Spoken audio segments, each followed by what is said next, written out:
Ken Lamadia. Hello. Hi. How's it going? Just on my gym. Empty Fugi window. I'm aware. I haven't opened Discord. My PC is sitting down. It should be disappearing soon. Don't worry. Don't worry. It'll be fun. Maybe. Or maybe it'll stay with us forever. Forever, Empty Fugi. Well, hello. My name's... I have a name. I'm Amadia. And today, I'm here to say... Dude, I'm tired.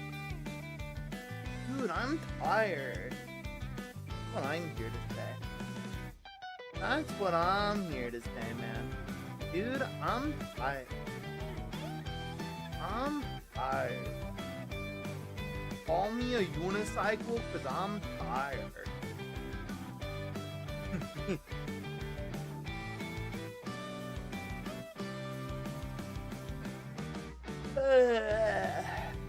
But yeah, how's it going? How's it going? How is everyone else doing on this wonderful Friday?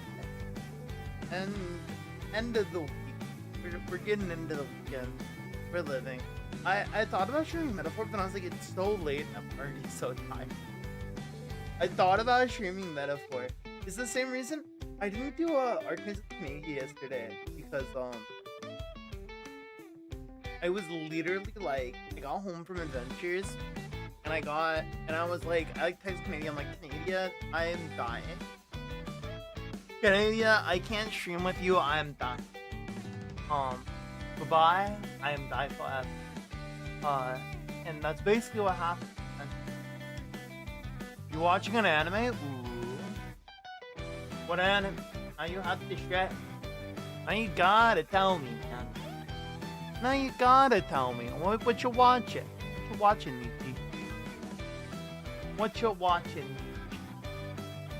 You got to tell me now. Yeah. Oh, I wanted to stream because it's been a couple days. It's been what? I streamed Tuesday. I didn't stream Wednesday. I didn't stream Thursday. So I'm like taking like a 3-day weekend. The week for like 3. What am I saying? I don't even know how English works. No, I could have done more Enfield too.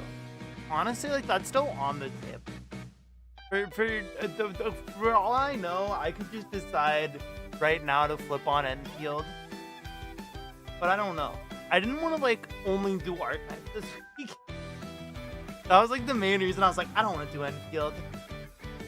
I don't want to like only do Arknights all week. I don't know. For me, that just seemed lame. Not lame. Like, do something else. No. I need to work on the thumbnail for Heart so we can start that for Tales. Because I've sort of taken unintentionally a full month break. I didn't intend for it to be that long.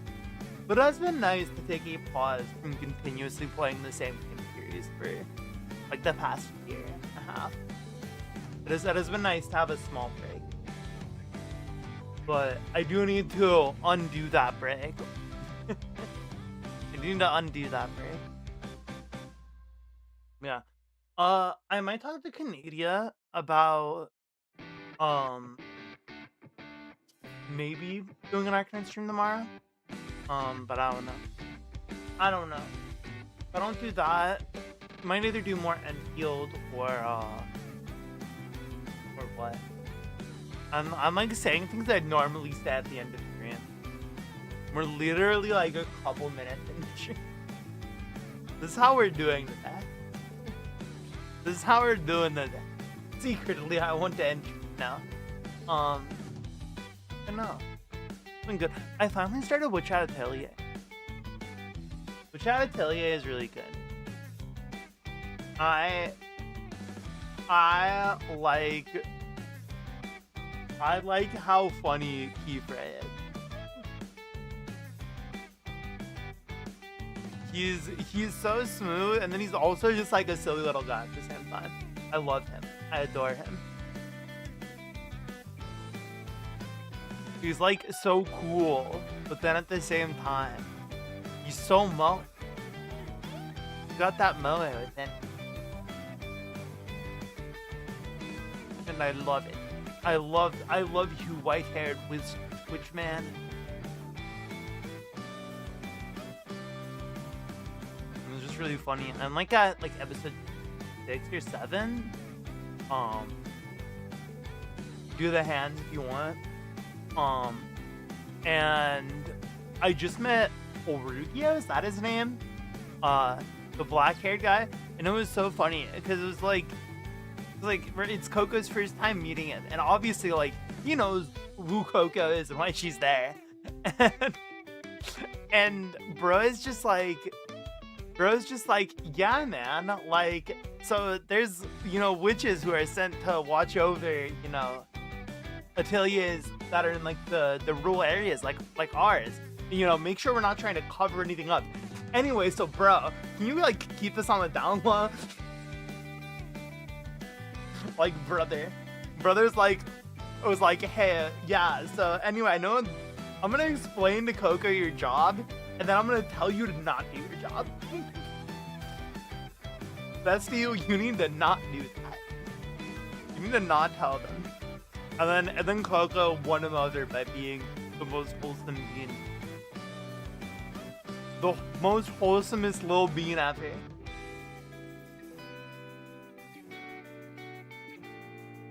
I really do like the magic so far. I'm really digging it. I'm really digging the magic system. Of like drawing the spells and how the rules seem to be followed like really like tightly. And they have like so many cool ways of like implementing them. Like Orugio have these like rings that are like each a half of a circle, and I'm like, that's sick. You can put them together and use magic. That is rad. So that is some rad magic right there. I am big fan. Big fan. You can believe Nietzsche was like, I'm rewatching an anime, then I asked Nietzsche what anime, and Nietzsche just ignores me. Can't believe it, God, I'm gonna cry. I'm gonna cry. Yeah. I've been enjoying Witch Hat so far. Very good. I've been like kind of watching it slowly. Just like in the morning, I'll watch like an episode or two. Which honestly I think is how I enjoy it, like watching anime the most. Like on one hand, there's a magic to binging, but I think there's certain shows that are binge shows for me, and certain shows that aren't binge shows. And I think Witch Hat is a show that's not a binge show for me. I don't think I like it as much if I binged it. Does that make any sense? Because it's like, I feel like with shows, I mean, I binged ReZero and I love ReZero. So it's not like a thing where it's like, I'll like the show less. But it's like a thing where it's like, if I already have a feeling,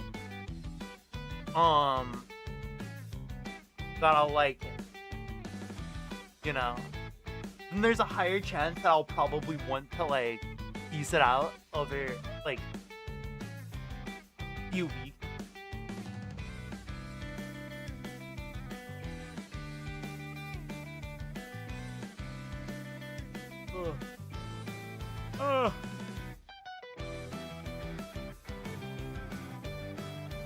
Don't be like me and love a manga just to hate the anime. I've been like 4 times. I mean, hey, I always tell anyone who I recommend Gash Bell / Thatch Bell to just not watch the anime, just read the manga. Don't waste your time. Although there are things I love about the anime. There are things I like about the anime, but unfortunately it's dragged down by them taking my favorite antagonist in the series and going, what if we just made him terrible? What if we just took all the nuance out of his character and just made him shit? Because we need to wrap this shit up. Raikou broke his arm, and so he's no longer writing the manga for a little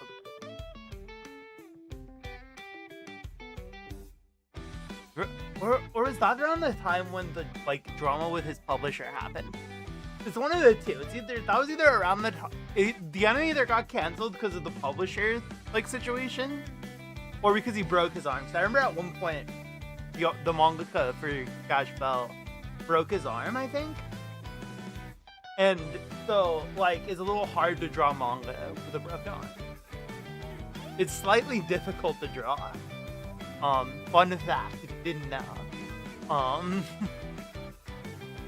If you didn't know, now you know. This neat hack, you have to not have broken arms to draw.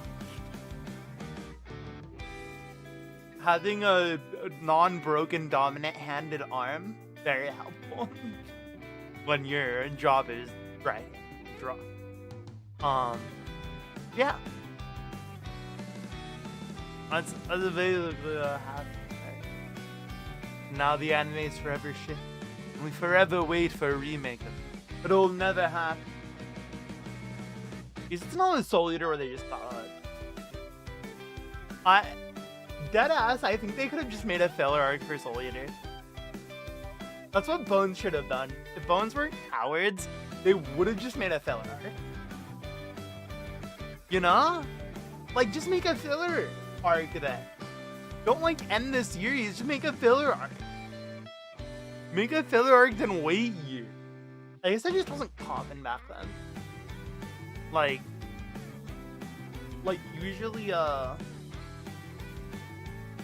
usually series wouldn't take, like, long breaks between seasons. It just wasn't as common in the, like, time period of that series. Now you're watching such well, but I've been waiting to ask what you recommend. Well, too much. I want to read slash watch. Honestly, you could probably watch, like, the first couple of arcs, but, like, once it gets to the last arc of the anime, just stop watching the anime. That's when you just stop watching the anime. I don't think it's a bad adaptation before then. It's pretty good before then. It's just that once it gets to that point, once Toei is in charge of writing, you discover why Toei should never be allowed to do it. We need to break, like, Toei. We need to kill Toei.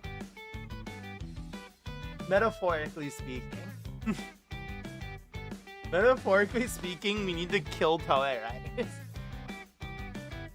How have they made so many anime into so many filler arcs, and yet, like, the only time they've ever managed to make a good filler arc was, like, that one time with One Piece. There's a couple of okay filler parts in One Piece. It's not just GA. Like, everyone points to it. It's GA. GA's the good part of One Piece filler. If you want a good One Piece filler, just watch it. Unfortunately, the rest of One Piece filler suffers from being shit. That not very good. I wish.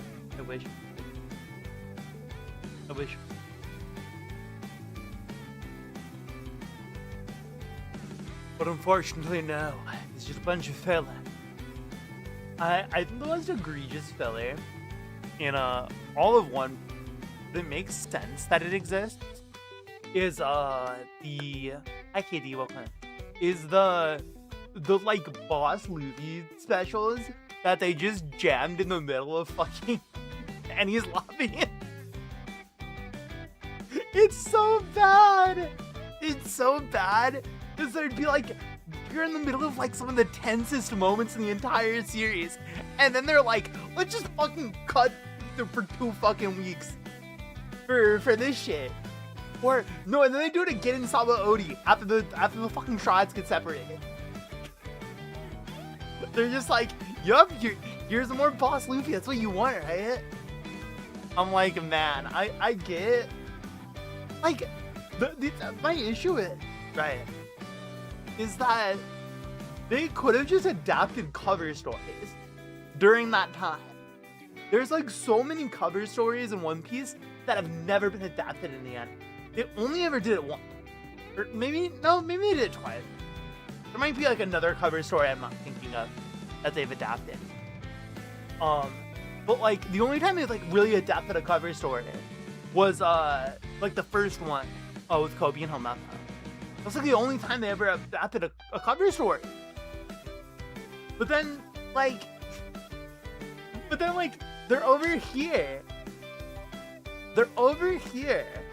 And they're like, yeah, you know, oh, this canon content, they could have, and people probably wouldn't have, like, would have liked it and enjoyed it.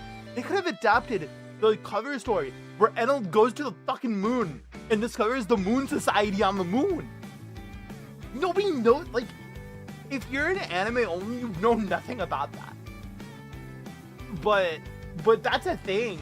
That's a thing that exists. And Enel went to the moon and he found stuff on the moon, and that's never coming back into the story probably because Oda doesn't know where to put it. I'm guessing. I don't know. Enel's gonna show up randomly and just be like, "Hello, yes, I am back with moon technology." Probably what's coming. But no. Or they could have like adapted like the CP9 one that was like either going on or about to end. I don't know. This is no longer working. Battery's working, so I found it tomorrow. That's actually fire. But like, man, adapt the cover stories to it. I don't know. That's like always my thought whenever they have random filler episodes in the middle of One Piece. Is I'm just like, why not adapt the cover story then? Like, it's literally free to it. You literally don't even have to write. It's there for you. I think the only fillers that I'm like kind of okay with are the movie prelude spoilers. Those are fun. Movie prelude spoilers are pretty fun. Oh yeah, have fun in Japan, Casey. Movie like things are fun. Movie prelude are alright. I think it's funny because they lead into the one for Shiki. For Strong World. And it's like, because I've been rewatching One Piece quite a lot, and like Sengoku has this monologue about the only man who's ever escaped Impel Down. And I had to look at Mamadi and be like, by the way, this isn't important. like Shiki the Golden Lion doesn't matter. He's gonna show up like once in a flashback, and that's it. That's the last time you'll ever see. Cause he's not important. He's not important.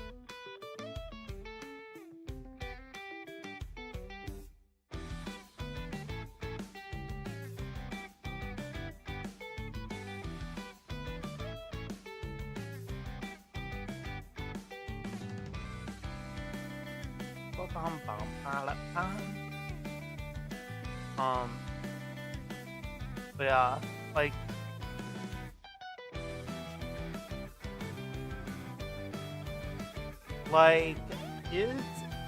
it's fun. One Piece, what Toei has done with One Piece is really funny. I'm so glad that they're like moving on this season. I'm so glad. Cause I mean, I don't know. I've heard that I haven't watched any of the Elbaf arc in the anime. I haven't watched like any One Piece like anime since when was the last time I mean I've watched like bits and pieces of like Wano. But no, like since Fishman Island, I've never watched it. I went to manga for Fishman Island and never looked back. Never looked back once. Fishman Island's a good arc. Oh man, I feel the need to go to bat for that arc so badly because of how bad it's stretched in the anime. I know that arc is stretched out so much so people like it's garnered this reputation of being this long arc where nothing happens. What's the pictures?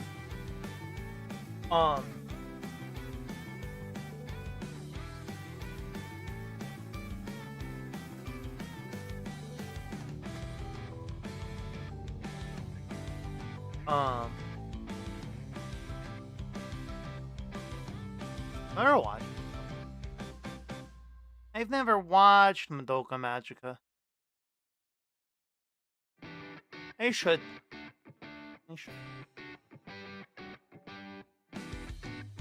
I should though, one day. Dude, I was looking at Twitter. I feel so old. I'm not that old even. I feel so old. What do you mean The Promised Neverland's 10 years old? Have I seen Pulp Fiction? Pulp Fiction is... Okay. Pulp Fiction's one of those films where I pretend like I've watched it. I'm sorry.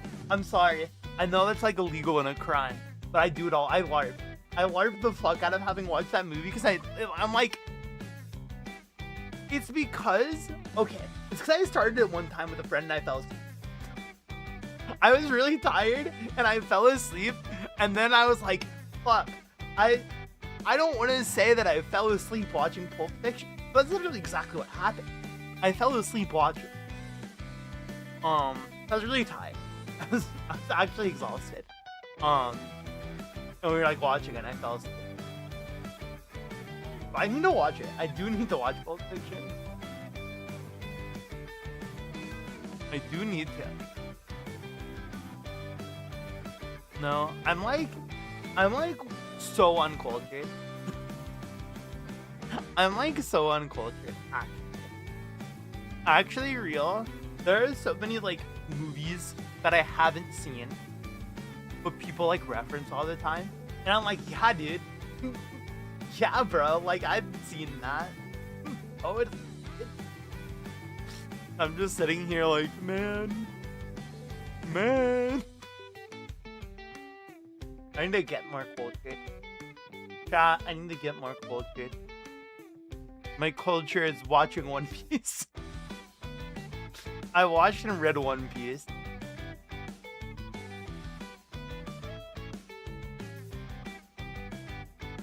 That's my culture. I watch One Piece. Yay.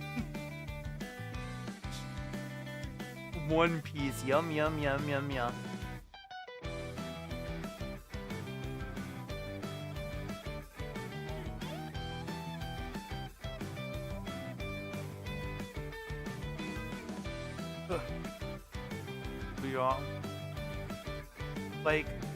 Like for example, another thing I've never watched, Godfather.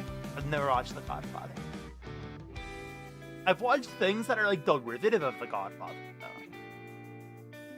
But I've never watched The Godfather itself.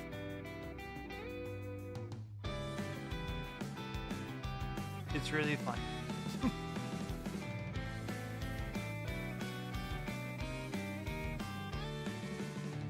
Or, oh, there's a big one that I dare not say. I dare not say a really big thing that I haven't watched. That, like, I think given my interests, everyone assumes I've watched it. Everyone, like, always, whenever they're talking to Ken LaMotta, they're always like, you've had to have watched this thing. There's no way it's not something you've watched. And I'm just sitting there like, man, totally. But it's like one of those things where I wouldn't say I know enough about it, because I really don't, but I know like enough to follow when something's related to it. And so I can successfully LARP. I can successfully LARP having seen it with going, at least I think I go undetected. No one's ever called out that I haven't watched it yet. So maybe one day I can just watch it and no one will say it. Then I'll know. Then I won't have to LARP anymore. That'd be beautiful.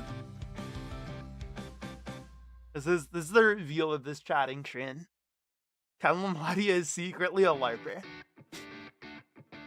Huge LARPer, massive LARPer. He's only ever watched One Piece. That's it. That's it. Only One Piece. He's never watched anything else. One Piece and Dorarara. Oh, sorry, that's all I've watched every hour. You want the truth. If you want the truth, that's it. Bum, bum, bum, bum, bum.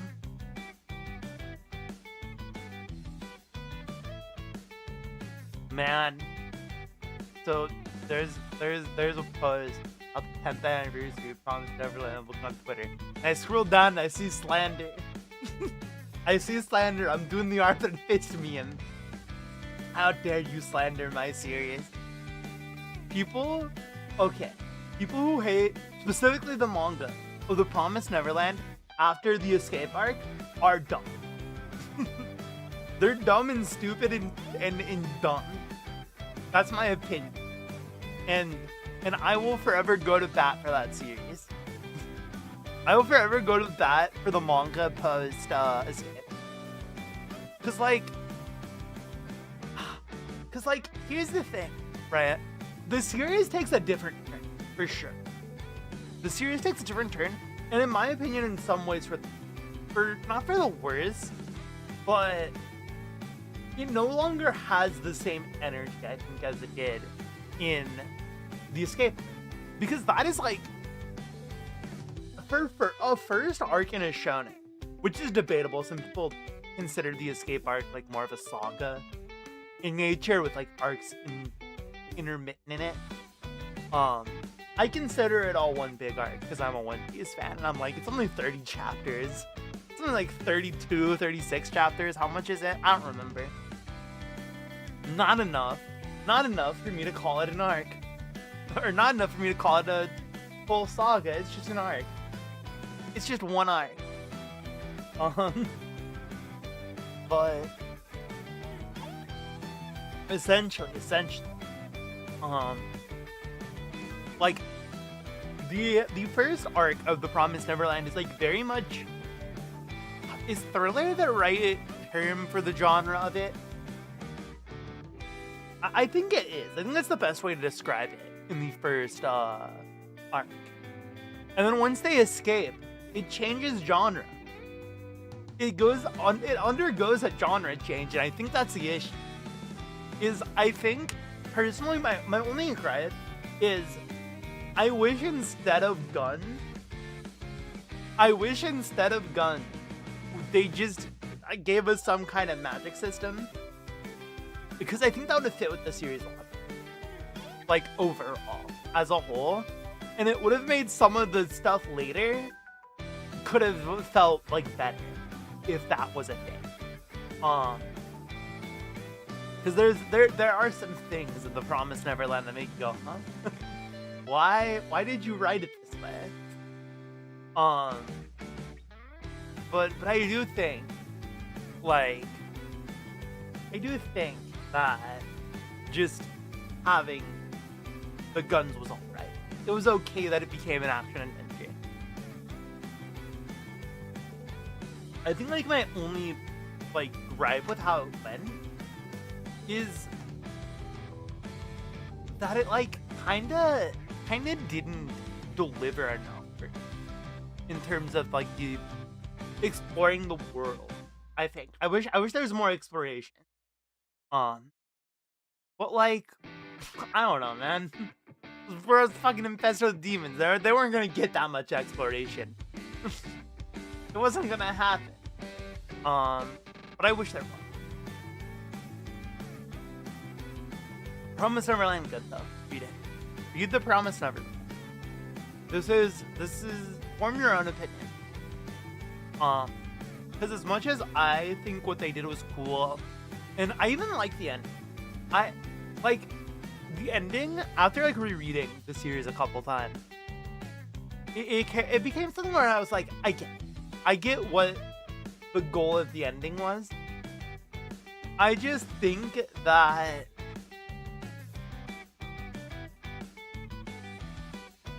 I just think that it's sort of something where it was like, I almost wish they went on even more bittersweet route with it.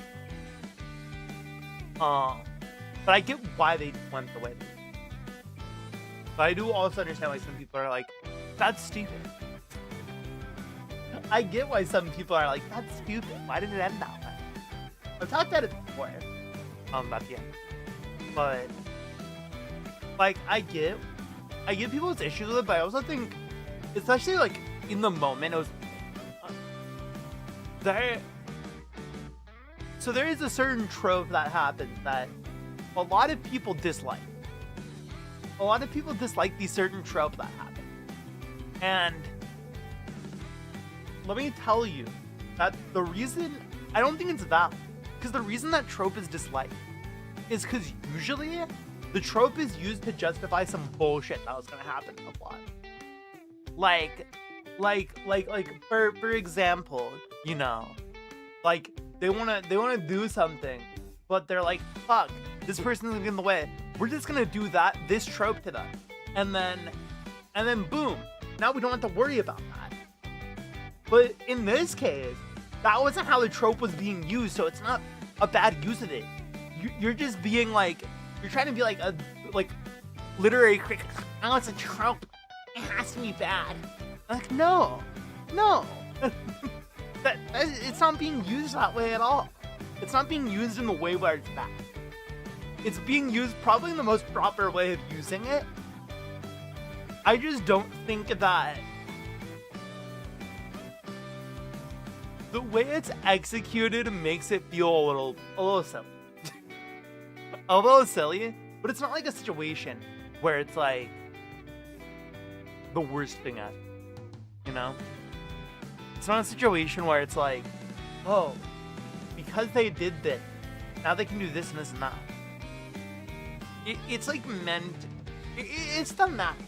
It's thematic. I just think in some ways, it also kind of, it's weird. Because it's a situation, right, where it both goes for the themes and against the theme of the series at the same time. And I think that's the issue with it, more than anything. Is that it kind of has this weird clash with the themes of the series. Where it's like, it's kind of supports the overall theme, kind of doesn't support the overall theme at all. I don't know. But people who like act like, besides like the anime, what the anime did was unforgivable. But the manga itself was fine after the escape arc. It was literally fine.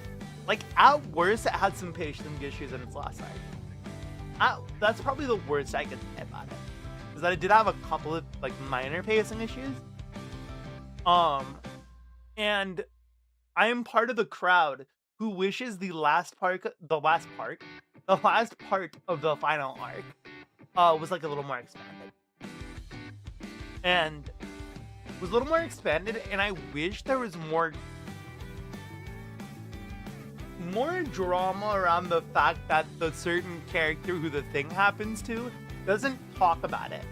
Like, I wish it was something where it was sort of revealed before. Because I feel like part of the issue, right? Part of the issue that gives it this clash of themes is the thing that character decides to do goes against, like, things that were being presented throughout the entire story. Like, we can't point at one character for doing something similar and go, you're a fucker for that, kind of, a little bit. Like, you're kind of a dick for doing it. And then turn around and be like, main character gets to do it scot-free, baby. Scot-free. No. That's what I wished, is that there was a confrontation of that. That's what I sort of wished. Was that there was more conflict surrounding that decision. That's like the only thing I'd change about the ending of the series, is I'd want more conflict before it's already too late to do anything. Because Like, it's literally, they don't find out about what that person did until after it already happened. And then they're just like, oh, damn it, shit. Motherfucker. Yeah, I liked it. I like The Promised Neverland. Good series. Good series. Go read it. Go read it right now. Right now. Right now.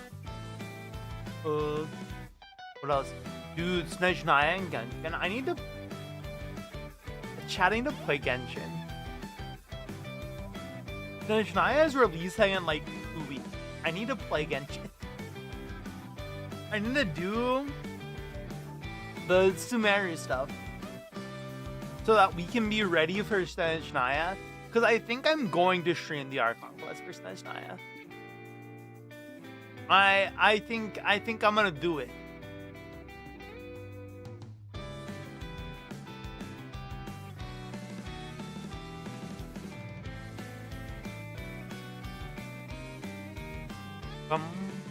Ba-da-ba.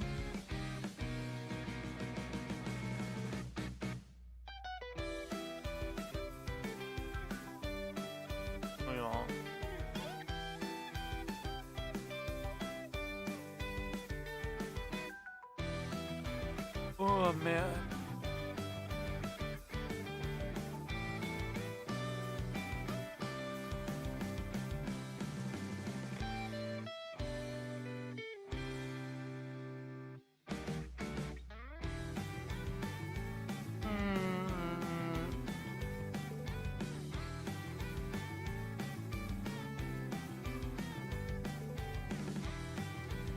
How's everyone else doing? Has anyone thought of something to get me to do? Chat, what do you want?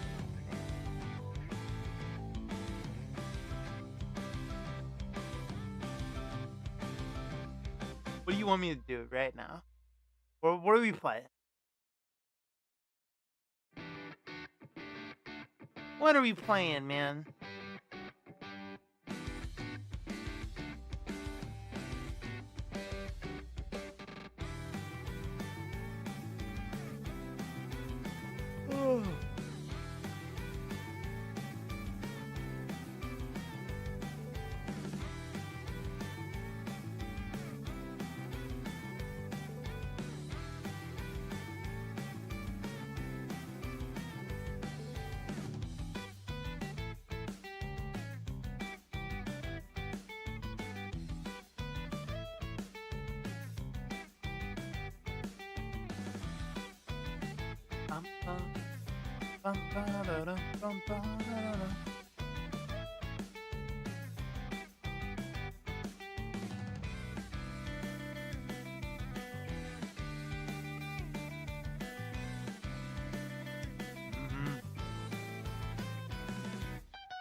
God, I'm so deep.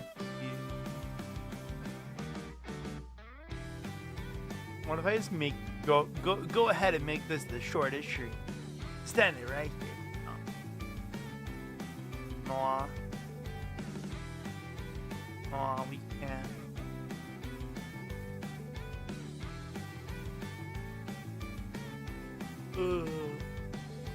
I don't know. I don't know.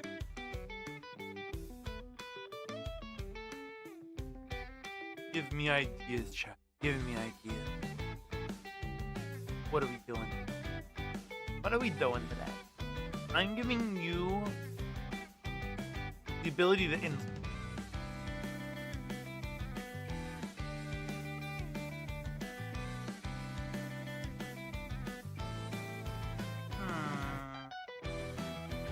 I could just like actually write like I put in the thing.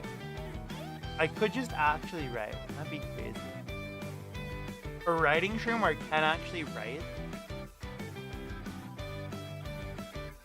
We don't do that here. Are you crazy? Are you crazy, dude? No, we don't do that.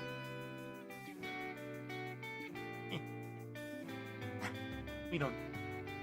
Write on the writing stream is unthinkable. Unthinkable slant. I don't write. Why would I write? Words are nothing but letters. Yes. Yes, I am very wise. Very wise. That is my wisdom for today. Words are nothing but letters.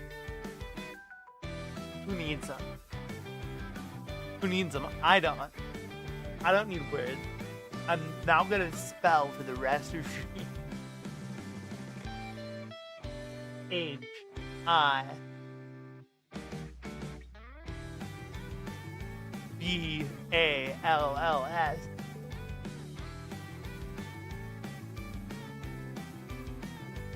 P-E-E-P-E-E.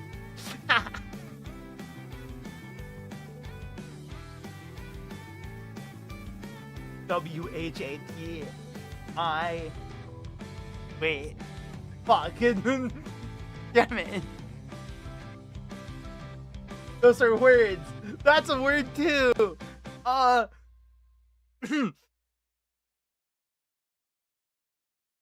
I-A-M-S-O-R-R-Y. F-O-R-N-O-T. Wait, but if I'm spelling the words, then it's just the same as using the words, right?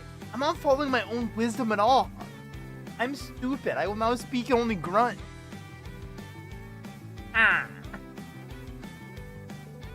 Chad, I'm losing my mind. Chad, I'm losing my mind. Someone help. Someone help. So yeah. It's been a long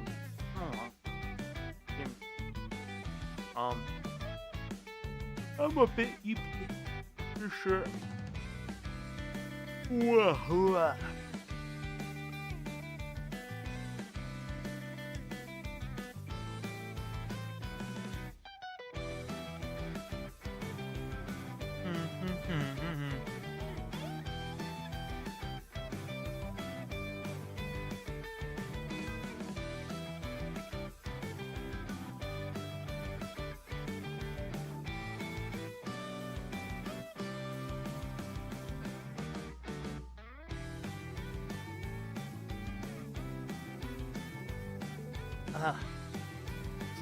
Water good.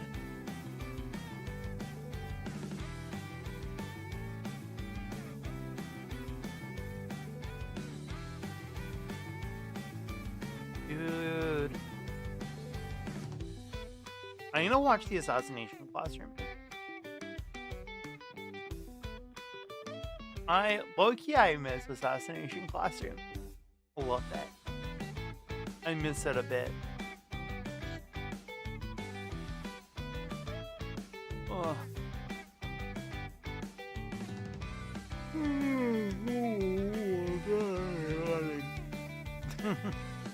That was a yawn. Not that right there. That was a yawn. We yawning on here.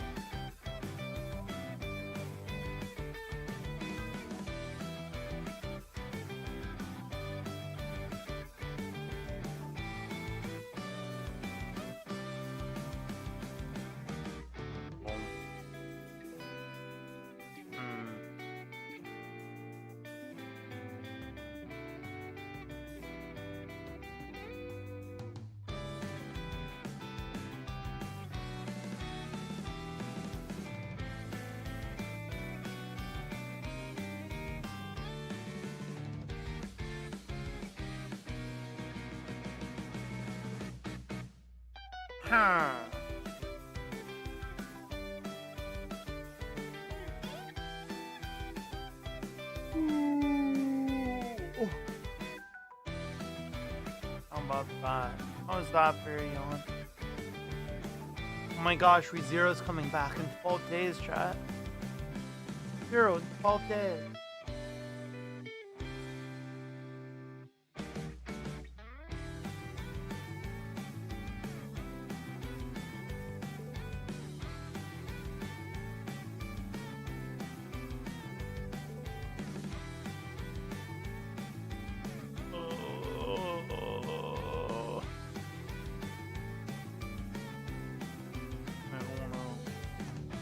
Head empty.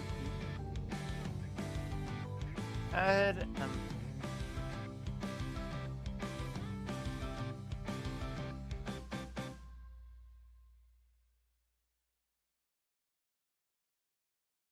Man, oh man.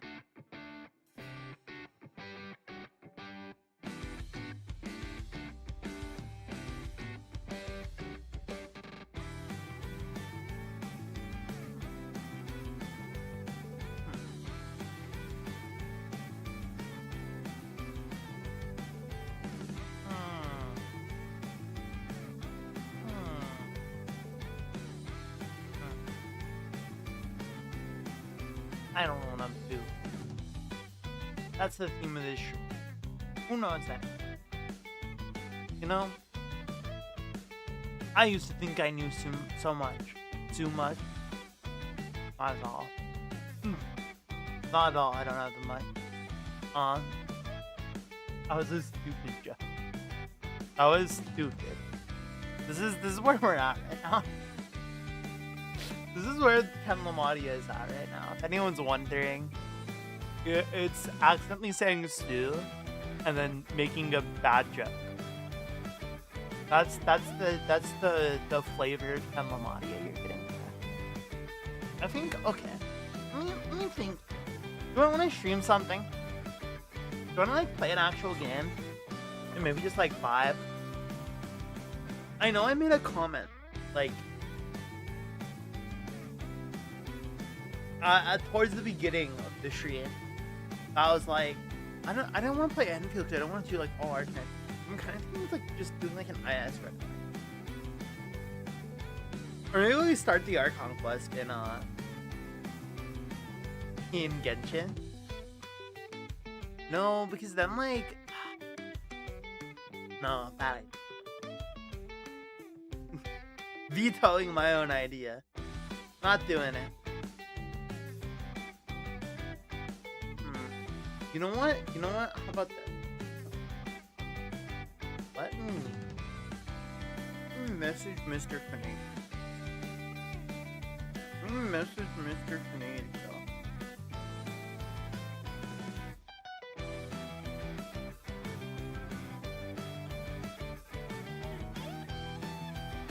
Okay. I messaged him something. Depending on his reply. Right. On his reply, I will either not do or do it. The fate's in Canadia's hands. Now, there's a slight issue, which is sometimes Canada won't respond to DM for a while. So in the event that happens, I'm just gonna have to make my own decision. Let's give him, let's call it 10. Let's call it 10 minutes. And then maybe, what if I do this, chat? I'm gonna, if in 10 minutes he doesn't reply, then I'll just go back to my starting screen. Right? This is delightfully devilish, and then I'll swap over to Genshin. And I'll edit the YouTube, and I'll pretend like this part of the stream never happened. I know, I'm a genius. I know. You can tell me about how smart and delightfully devilish I am. I know, I'm pretty awesome. You know, there's something I need to get better at as a dungeon master in D&D. Completely pivoting and changing subject masterfully. I need to take better notes. I am a terrible note taker again. Like, it's to the point where I should be asking everyone for their notes. I should ask all my players for their notes so that I know what they're paying attention to, which I do think is important. I do think, here's my hot take of the century for D&D as players, and I don't live up to this perfectly either, mind. But I think it is important as a player to take notes. I think it's part of being a good D&D player. Not to say that you're a terrible person if you play D&D and don't take notes. That is not. Do not misconstrue it as me saying you're a bad, awful player if you don't. But I think, especially if you show your DM like your notes, because letting your DM see the notes that you're taking lets them know, or like take notes like at the table. It lets them know what's important, right? What you're picking up on, what you've seen, what you're not maybe seeing. I think that's important, man. Like, because if you're noting something down, right, it's probably something you care about. Because I can tell you when I take notes, I'm not noting down literally every single fucking thing that happens in a session with my own player. I'm usually noting down the things that like get me excited, right? I think that's important. I think taking notes as a player is important. Now granted, being there and in the moment as a player is equally important. And if you cannot both be there, awake, aware, and alive as a player, and take notes at the same time, I think that you should be awake, aware, and alive as a player over taking notes.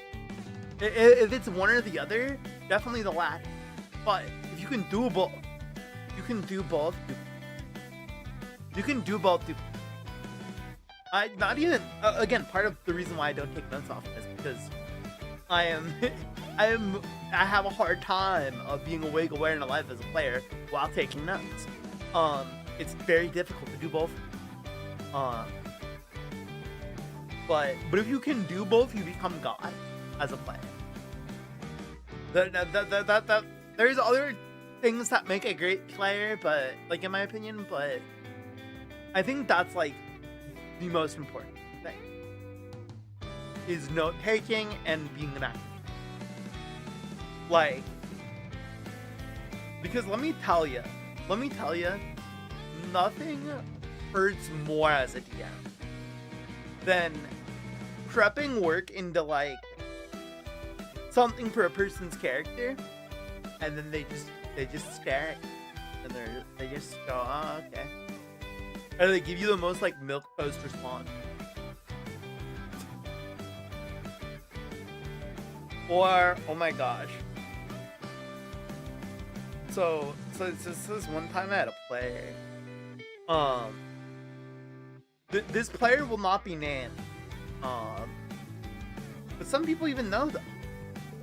Some people even knew them, I should say. Passed out. As if they were dead.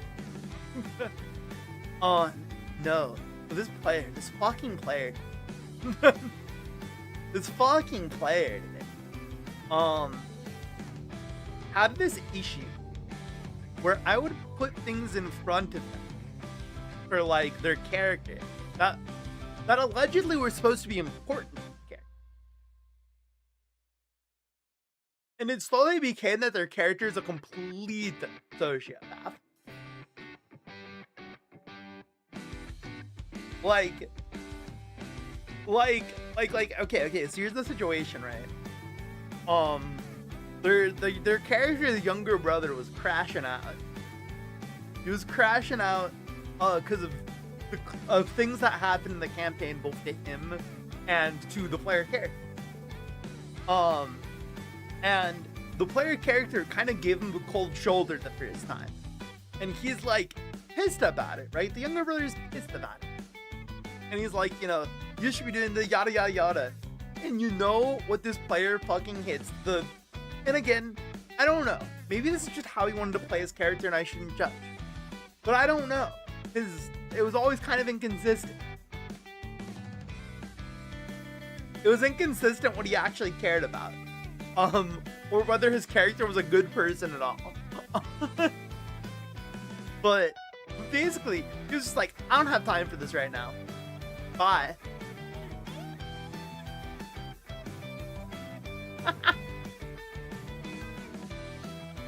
Crazy response. Like, I think about that all the time. It's just like, this is like supposed to be like I gave the decision. And again, that it's a decision. It was a thing that was out there. That was always an option. Right? And I just wasn't expecting the response of complete apathy to this NPC that supposedly the PC cared about. But no, it's just total apathy. And my issue, right, is it wasn't like what they were doing, right? What they were presently doing was so pressing that it warranted that. So it was just like, literally the PC was just being a dickhead to the NPC. That was literally all that was happening. And I was like, damn, I'm noting that down. That was one of the rare moments I remembered I need to note that down. So I was like, this guy isn't gonna forget. Luckily, other player, paladin of this party, fucking hero of saving the party from having repercussions, related to, fighter who is a little apathetic to anything. Shout out that paladin, because that paladin was like, you are literally trash, oh my god, to like the player. And I was like, listen buddy, like successfully charisma checked the crashing out PC's younger brother into not being an enemy. And like, I'm just sitting here like, man, I felt bad throughout that campaign because it essentially started to feel like, a little bit, like the paladin was too much the main character. And here's the issue, right? It was not as if I was just throwing only leads out to the paladin. I threw a bunch of hooks out to the paladin because the paladin would catch the hook and take it, right? And you know, hey, listen, I'm a DM. I like it when my players take the hook. When they take the hook with the plot hook and they take the hook, I like it. And so it encourages me to give them more hooks. But this player was taking hooks that were not there. And usually that's a problem, right? That's an issue. Players shouldn't take other players' hooks. But it wasn't because, like, they're being rude and taking the spotlight. No, it's literally the other players fucking refuse to take the hook sometimes. They just refuse. And so just feel like, well, I don't want this to come bite us in the ass, so I'm gonna just take the hook for him, I guess. That was just sort of how the situation started to become. But that isn't to say, so this is a party of three. There's a fighter who shall not be named, paladin, and cleric. The cleric, I felt bad because in character creation I should have discussed more with them. And it was on me. Like fully, I don't think cleric's player will ever watch this or hear this. I feel fucking terrible. I still feel bad guilty to this day about how I handled their character. Cause like, I was just put in a position where it was like, so essentially, my setting for the campaign that I run, and I just keep running it because I like to make changes and make it better every time. Is kind of sort of insular with it. So like, if you're a character who's like from the outside, right? If you're from another continent, then your plot hooks are probably not going to be here as much. And like, without some legwork, and I did the legwork. Don't worry, I did put some of the plot hooks there, but it was like difficult. I did manage some things. I did manage some cool lore stuff for them, which was fun. They were a heron god. They were a rabbit person, and their background was far traveler. So their character came from this far northern continent to search for their brother, and so I made their brother part of the evil group, as you do. That's become like a trend for me. I don't know why. I'm addicted to that angst. It's like my go-to drug as a DM. I'm like, oh, you have a sibling. They're evil. They are evil. Yes. You have a sibling? Well, for that, I diagnose them with evil. Like, I'm trying to think. Okay. Of the PSCs in the party who have siblings, which is surprisingly a low amount. However, a couple of them are potential antagonists of this campaign. I don't know. I like it. I think it's a good way to like get drama fast, right? It's good, cheap. You don't need a lot of legwork to get the PC invested in it. Most of the time, they're like, that's bro. I want to get him. They either want to get him out of there or they're gonna beef him. And either way, it's gonna be something cool. It's gonna be something fun. That's how I see it. But with this PC, it was just so long in between the like times when I could do stuff with their characters, like background. And again, it was on me. It was on me. I should have figured it out then. And quick. Totally on me. But I do think I did good. And for what it's worth, the player seemed to have a good time at least. Good old cleric. And they still got to work in the thing that they really wanted. Because they really wanted to get lycanthropy.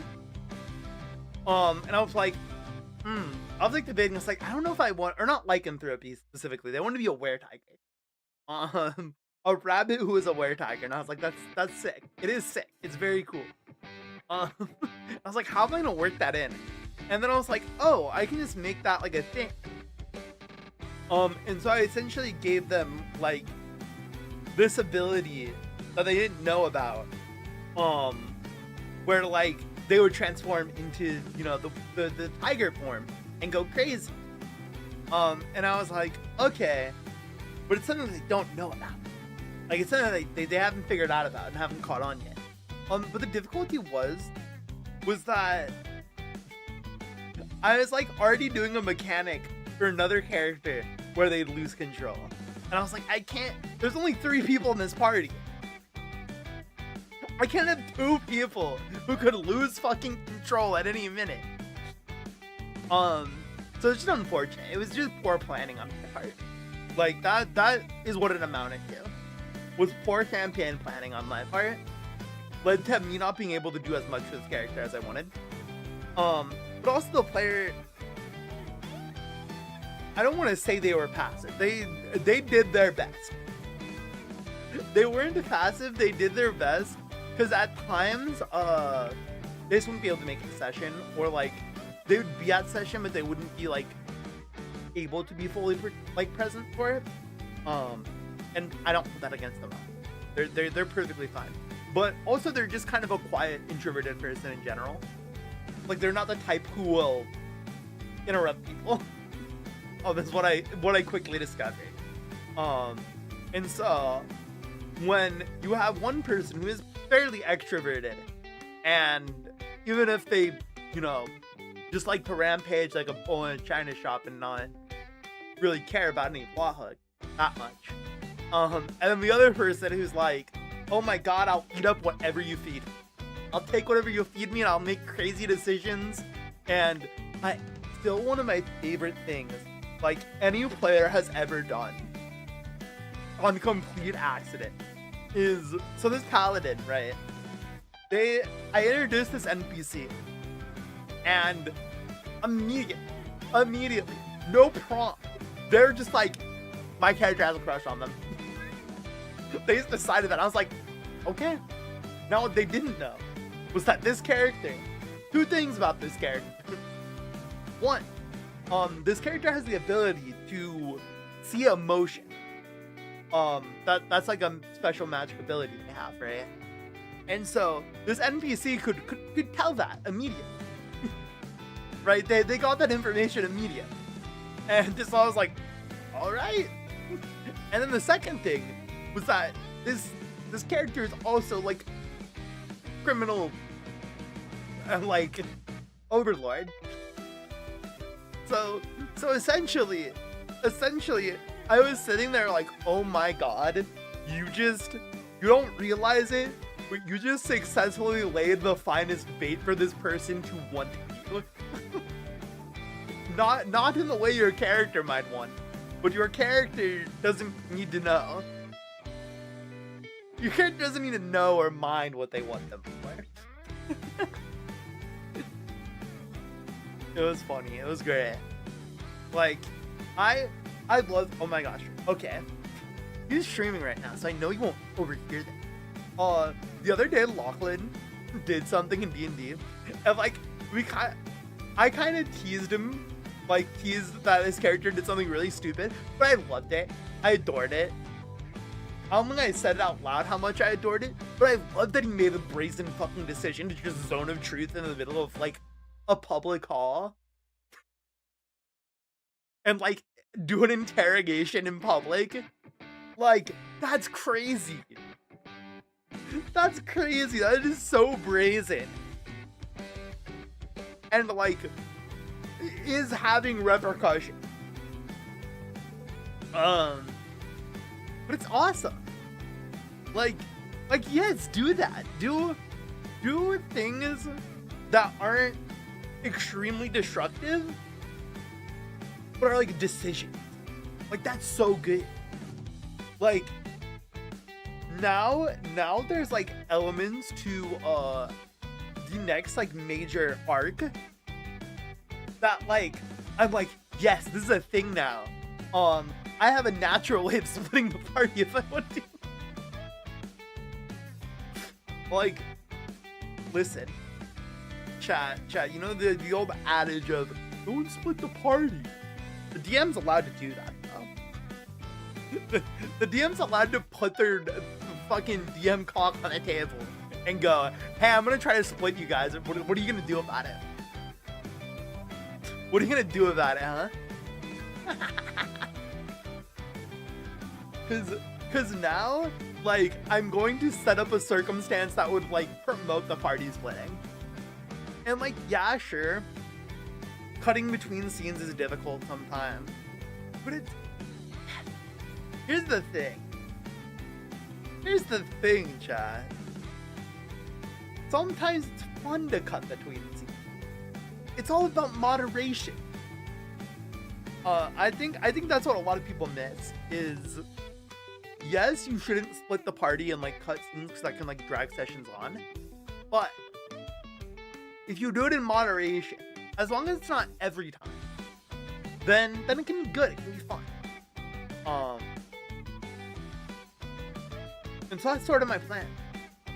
Is I'm gonna split the party, or at least attempt. Disclaimer. Welcome in. Has Canada replied yet? I didn't check. He didn't reply. But I don't feel like loading up Kitchen Impact. It's almost 8 p.m. If I like start doing the Archon quest now, there's a real chance that I'd be playing the Archon quest until past midnight. Which is crazy.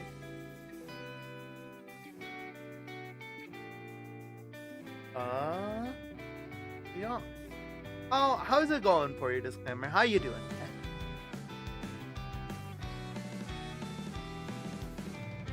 How you doing, buddy? I'm talking about D&D stuff.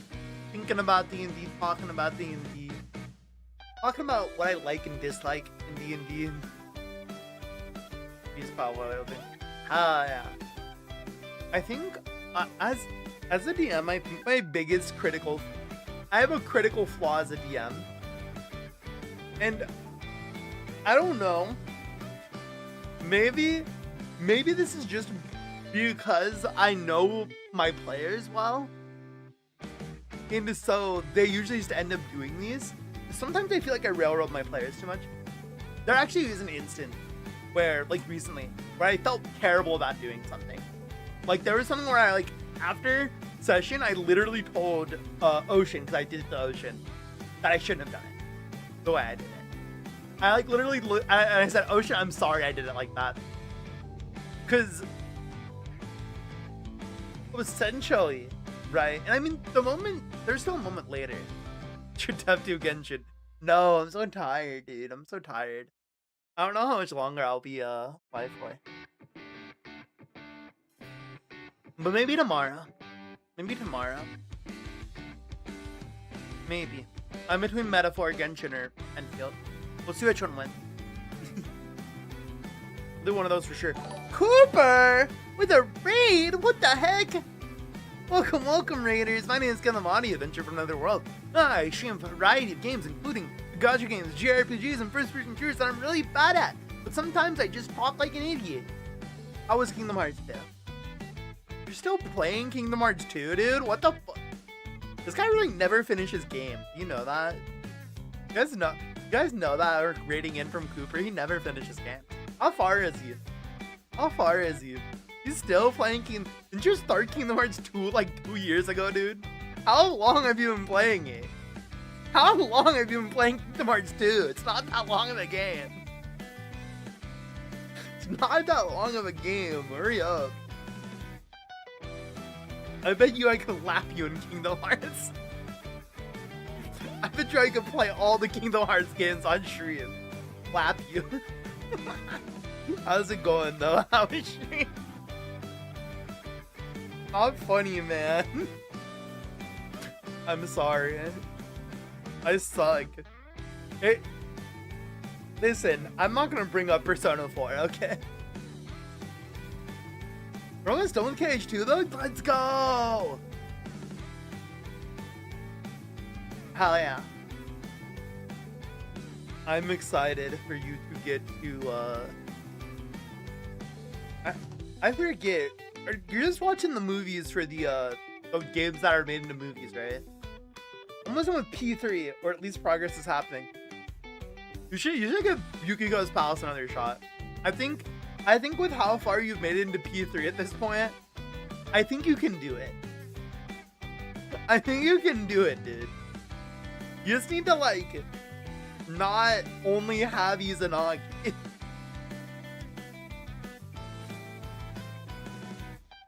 Although I don't think that was fully the issue, I think it was part of it. I don't understand how to play the game, and I won't need Reach yelling at me. I probably could. The aura, though. The aura of only using the starting persona. I tried to use Izanagi for as long as possible, but I think the main difference was that I actually knew what I was doing. And so I was like refusing him and stuff. Still have my level 11 Orpheus on my roster. That's real. Gotta refuse it, dude. Gotta refuse it. You could probably like make it broken. Oh, Cooper, I have to tell you about something, because you'll probably not know about this on your own. But there's a persona that you can get before the like final like area, I think. Not final boss only. But I got Thorin's cert in the cleanup shop. Heck yeah.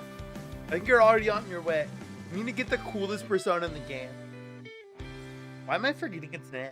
I'm literally forgetting the name of the super persona. What's its name? Oh, what's the name of Orpheus 2? I think you can also get Thanatos, but I forgot how. But I'm forgetting its name. Oh my gosh, I actually can't remember. I actually can't remember. That's crazy. I actually can't remember. What is Orpheus's name? Messiah. Messiah. Messio. You can get Messi on your team.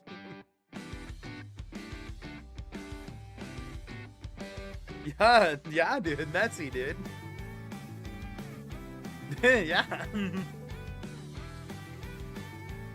Should have been Ronaldo.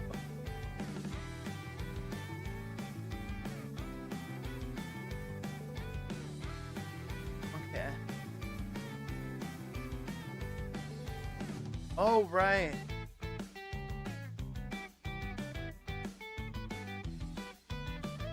You have to get Thaney Toes. You have to get Thaney Toes and do the like final floor of Tartarus. Mom is definitely called Nessie after me. I think you need to go to prison. I think we need to lock you up too, man.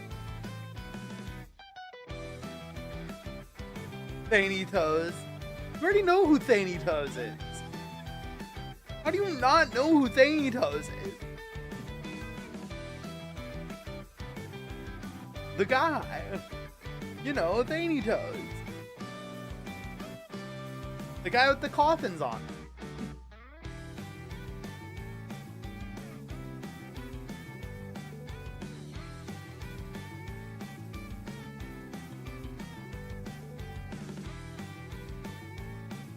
One from the opening? Yeah. When you got to use it at the beginning of the game. Thaney Toes. Yeah. Yeah. You gotta get him. Once you get Thaney Toes,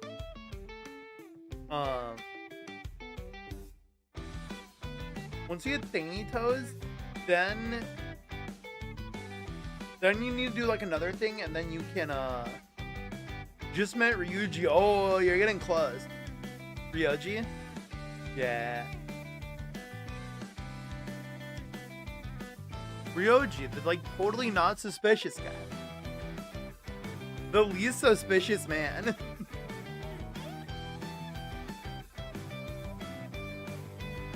Isn't he such a nice guy? I bet they can make great yaoi.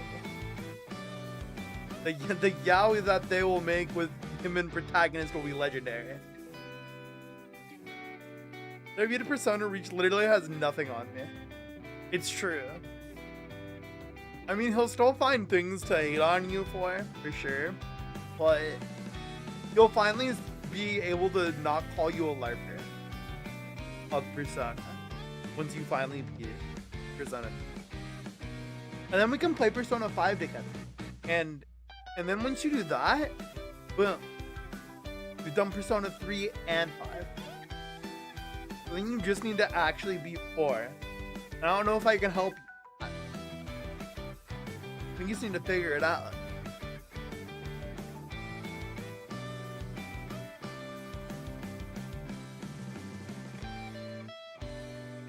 So you're a casual fan of something. And he wants you to accept the Christmas special that happened 23 years ago for said thing. Listen, Cooper, I think being a casual Persona fan does require you to finish it. I'm sorry, bestie. I do think you need to at least accomplish finishing a game. That example. You're right. What's a good example?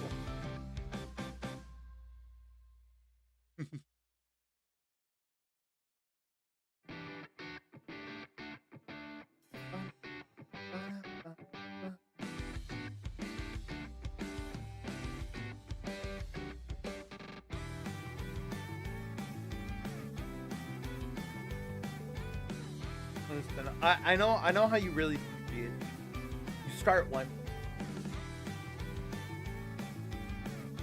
I've heard. If you're not a real fan, if you didn't know the One Piece. Cooper starts One Piece 1. You see, here's what you do actually, Coop. if you, no, hear me out, bro. If you start One Piece and you start making shorts, dude,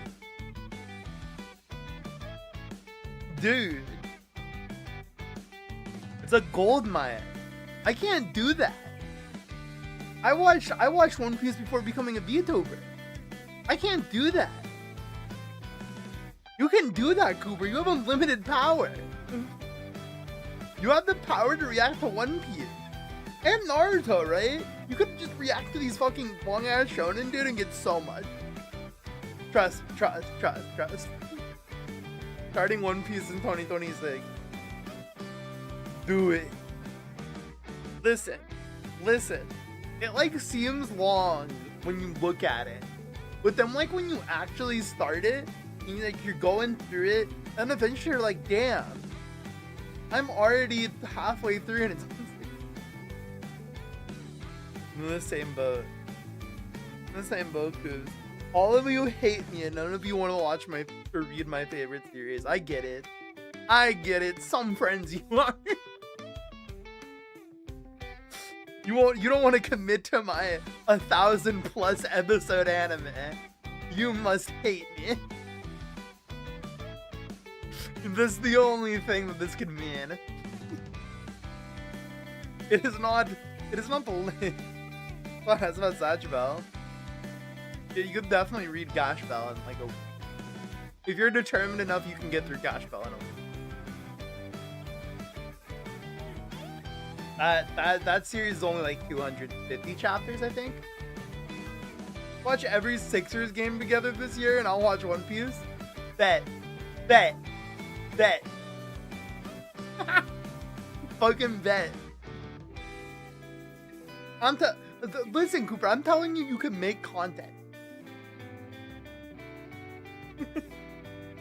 I'm telling you, I'm giving you the strat, man.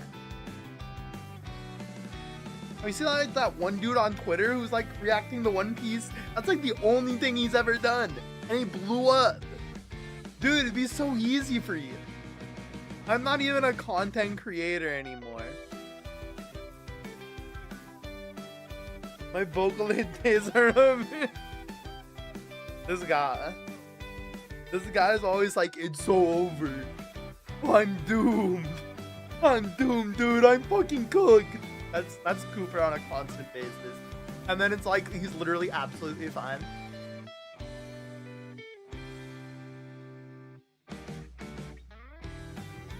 He's over here, absolutely fine, and he's like, I'm cooked, dude.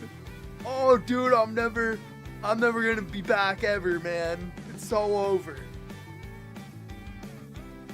My choices, Ken. I ruined it all. Yeah, but at least fly planes is pretty cool. Then do what you love and stuff. I don't know. That sounds pretty sick.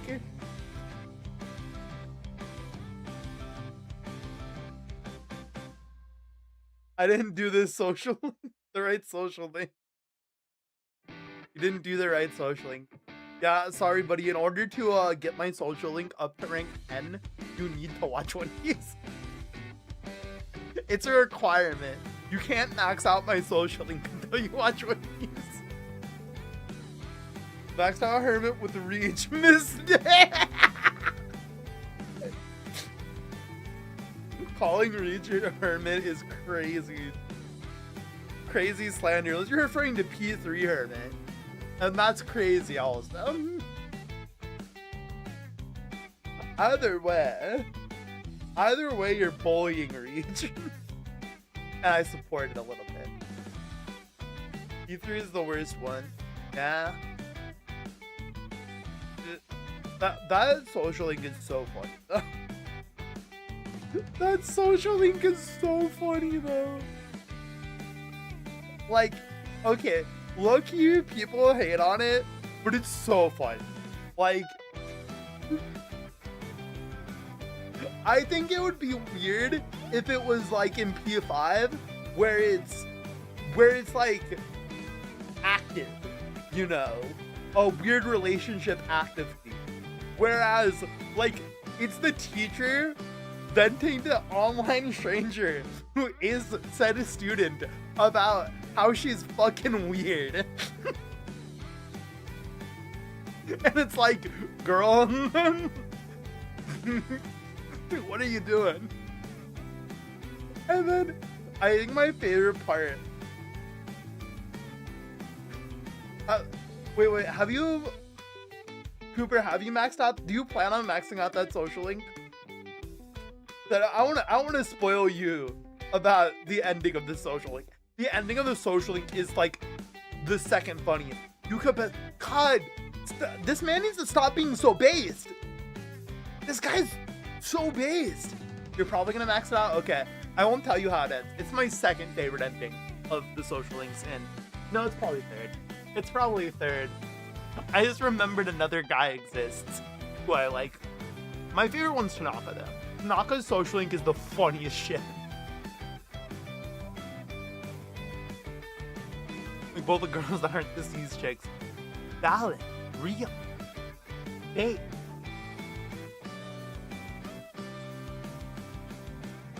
I think I remember I maxed out like all of the non-romance social links.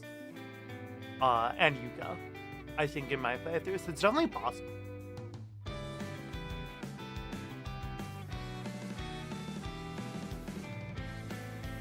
Or wait, no, I don't think I finished Mamoru's social link.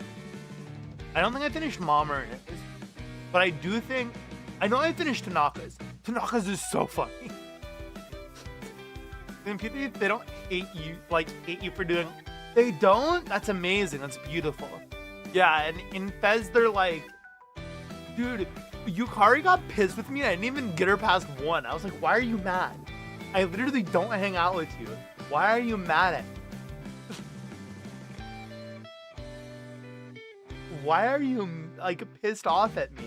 I don't even hang out with you. You're like, how dare you hang out with Yuka? I'm like, what do you fucking mean? I never hang out with you. You Prince Charming, man. Fuck all that.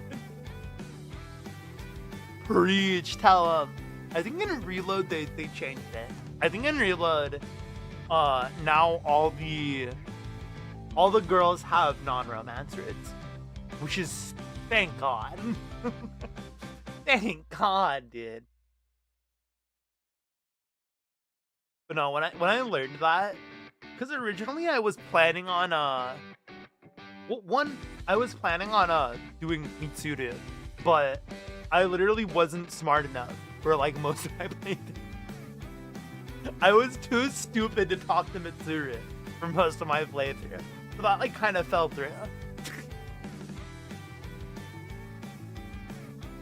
Initially it was Mitsuru who I wanted to do social.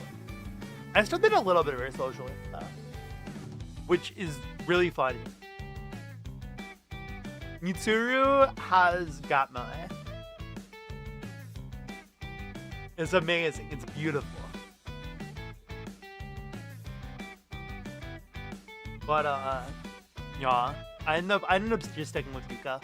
Because also, the reason I also stuck with Yuka is I thought I would get my favorite persona from Persona 5. And 4. I'm pretty sure he's in 4 too, if you max out String. And I was like, surely I'll get him. Different persona for sure in this game, which I'm fine with. Which I was fine with. It was still worth it. But I was like, I want the maxed out String Arcana persona.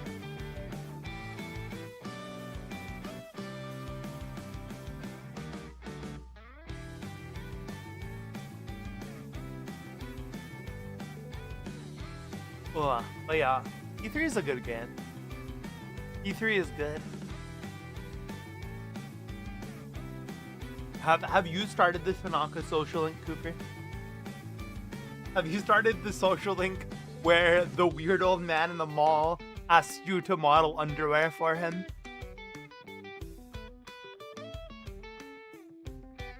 Oh, that's another social link I never finished. There's another old man in the mall that's like a smoking guy. That dude whack. No, dude, he's so funny. Cooper, you gotta do his social link. It's so good. It's so good. He's so funny. It's literally the funniest social link.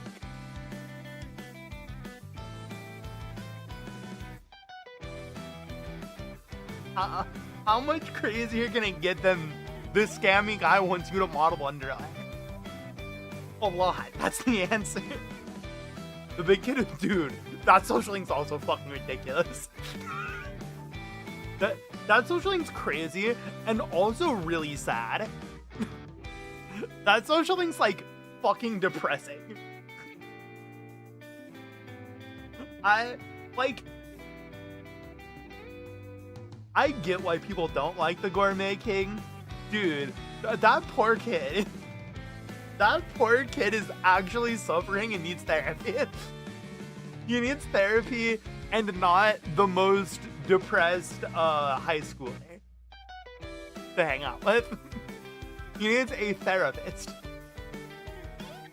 Not the guy who will tell the local elementary schooler whose parents are getting divorced that it's probably her fault.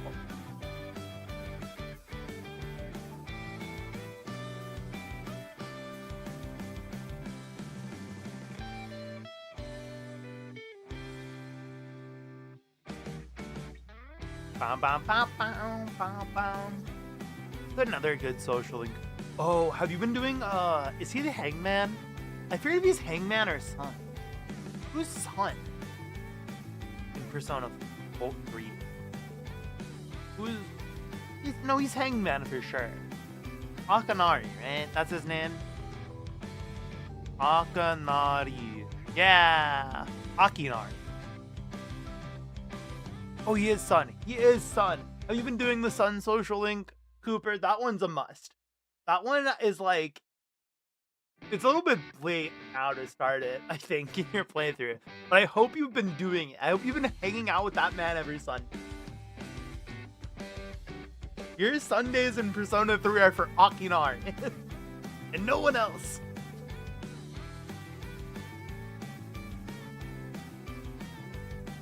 I saw him once and he's only available on Sundays. He's only at the shrine on Sundays.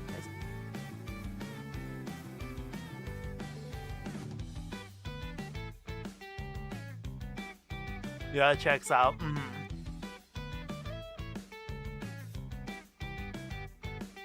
Oof. How? You're like pretty deep in. You're in like December now, aren't you? It's not a lot of time. You're in like November, December. You do not have a lot of Sundays left to rank them up. Yeah. I don't know if you would ever intend on replaying it. If you play through Reload. Yeah.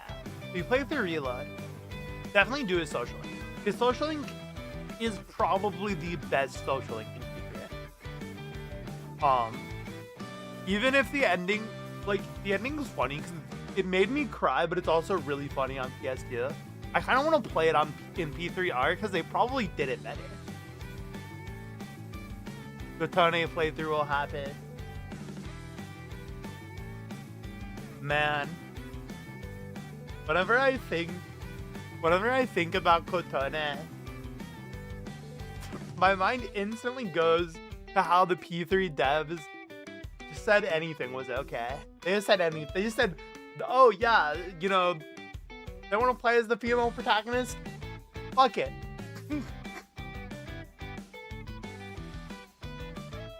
Do crime, sister.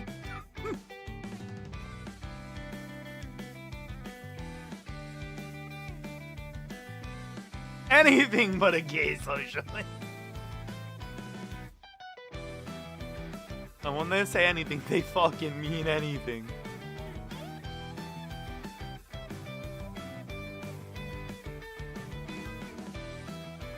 But yeah.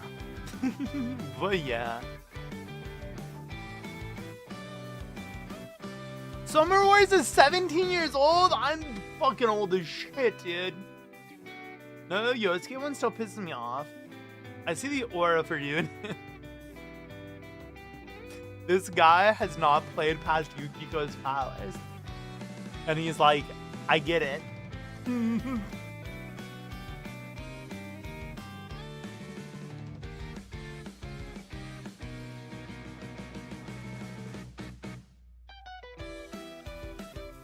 I've seen clips in art and I've seen the light. Yeah.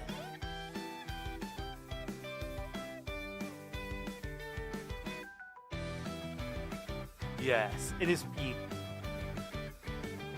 I do hope in a revival they add it. I doubt it, but I hope it. It'd be awesome.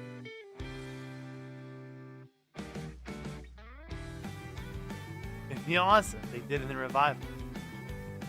I don't think they're going. But if they do,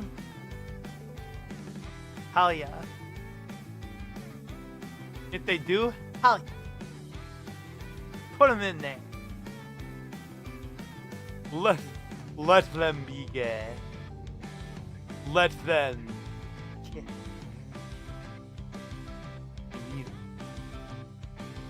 I need it like milk. Wait, like I need water, right? That's better than milk. I don't know why I said milk. She needs milk. Keep dreaming, Ken LGBT. Damn it. Damn it.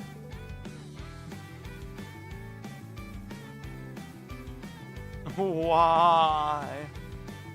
Why, Coopsworth? Why?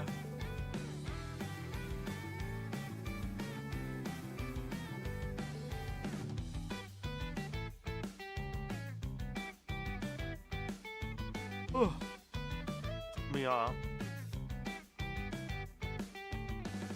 Akanari's social link is very good.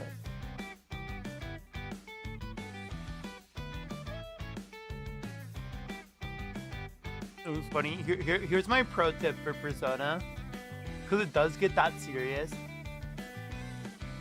I made like a I like had like a notebook when I started playing these games, and I would like write down the days of the week, and I'd like be like, okay, this is when I can hang out with this character. This is when I can hang out with this character. Like I could plan out my fucking week in the game. Mind you, I was playing all of these in like high school and college, so I had a lot of free time on my hands. Wasn't a big do it. It's worth it, dude. It is so helpful actually. You feel like a loser, but it's worth it. It helps the gameplay so much.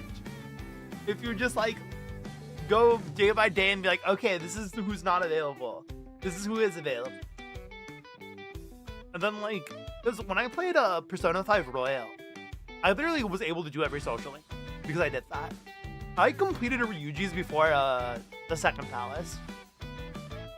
So I was just walking around with a maxed out Ryuji second persona into Monораme's palace, and he was not ready. Monorame wasn't ready for fucking Wukong, dude. Does Junpei have a social link? No. In P3 vanilla before Reload, which Reload has like still doesn't have like proper social links for them, but they have like a replacement. I don't think Junpei has one even for Platonic, because of, you know, his plot.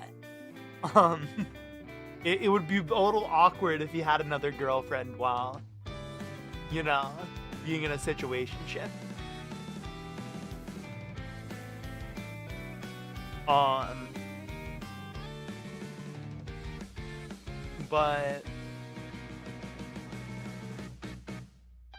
But yeah, none of the like male party members in P3 have traditional social links. But remember that while Junpei may not have a social link, a certain other character who shares his name with me does. And that's terrible.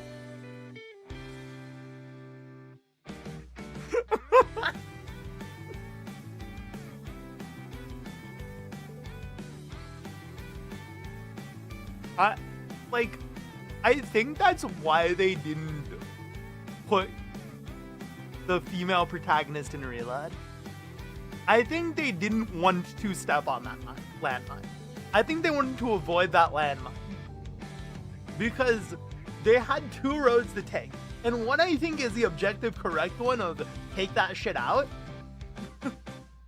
That's the objective correct choice. However, they would have gotten so much shit for doing it.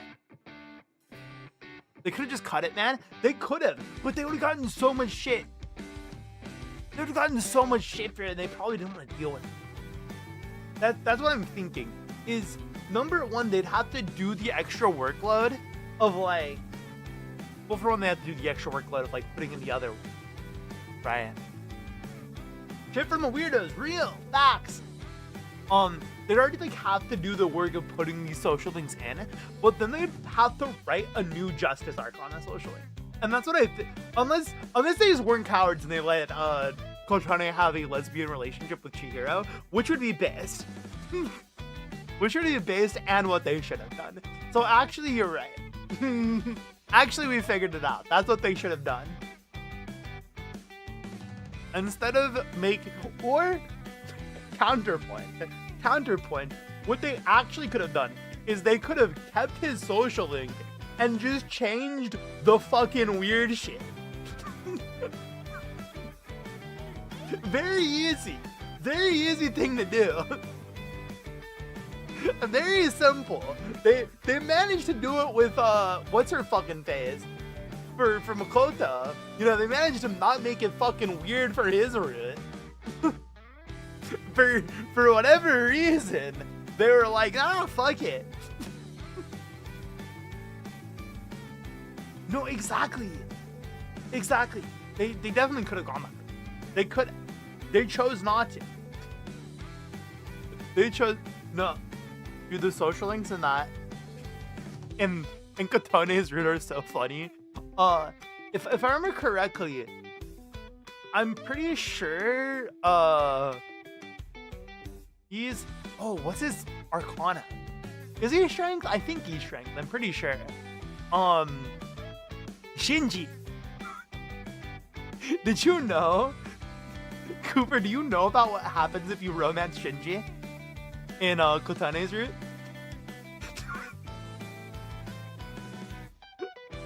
The real base choice. It's the real base choice. It's actually funny.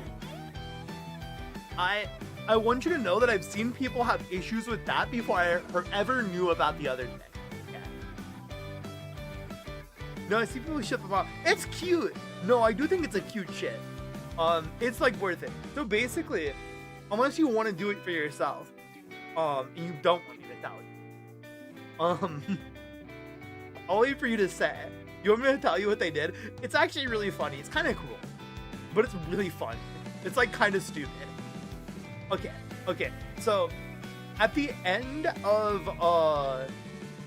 the social link with him, she gives him like a pocket watch, right? And so when he gets fucking shot in the alleyway in October, right? When he gets shot, he doesn't die because the pocket watch blocked the bullet. He just goes into a coma for the rest of the game.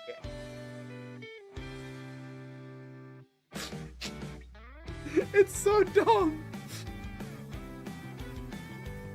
I'm pretty sure he's in a coma. And I'm not gonna say anything. It's so silly.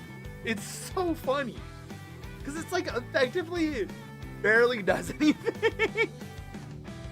It effectively barely does anything.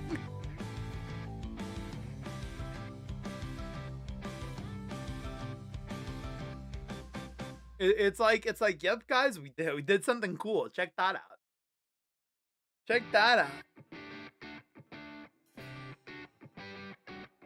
We did it. We saved the city. I had to say it, but just killed the man for real.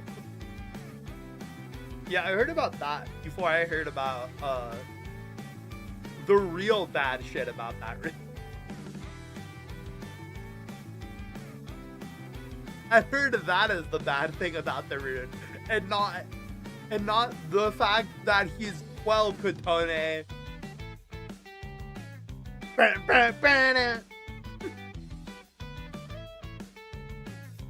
Is he even 12? He's younger than 12, isn't he? It's like 10, isn't he? That's a literal toddler, and they're like, yeah, you can fucking do it. Why not? Put it on the beat.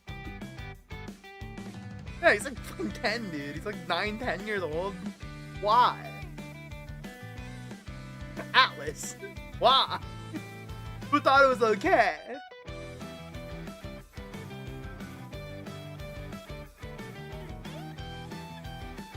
Who thought it was okay?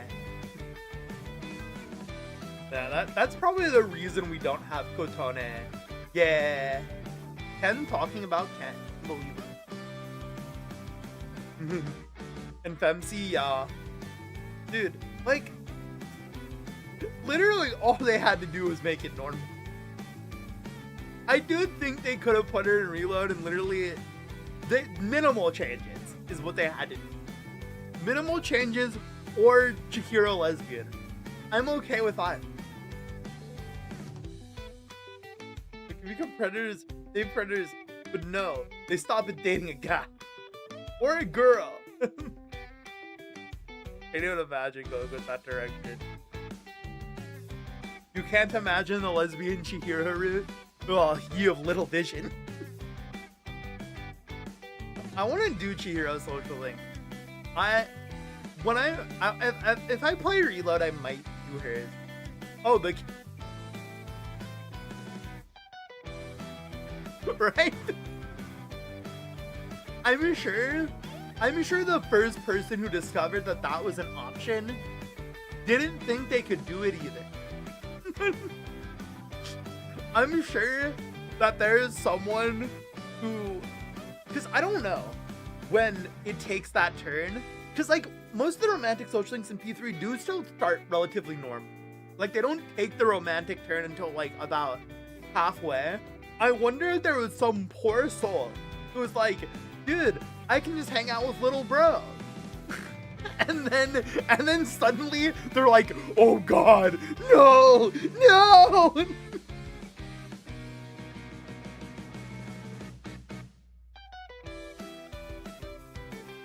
And it's crazy because like, why do that when you can just date Akihiko?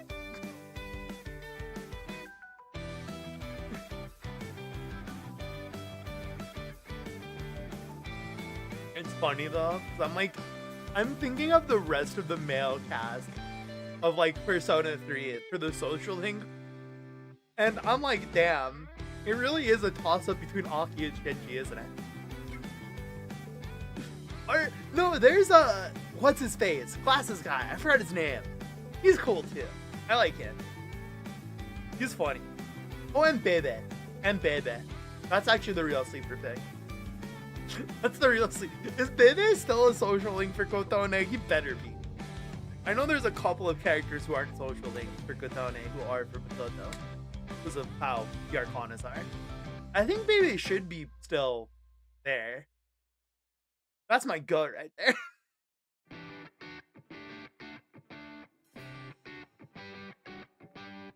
I don't. All say that was okay. For real. Not one person said, hey, this is weird.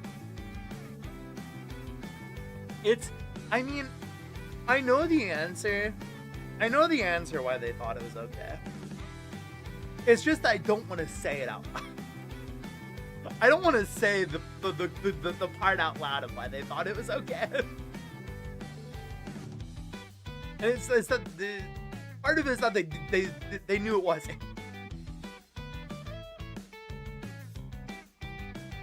They had to make the little guy do the worst things, man.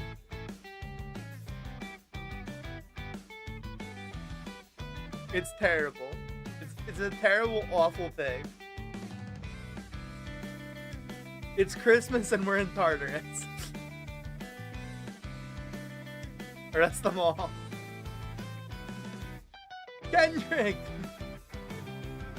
Get to them!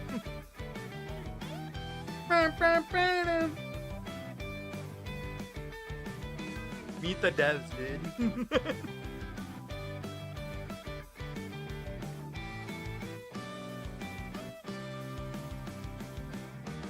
A minor.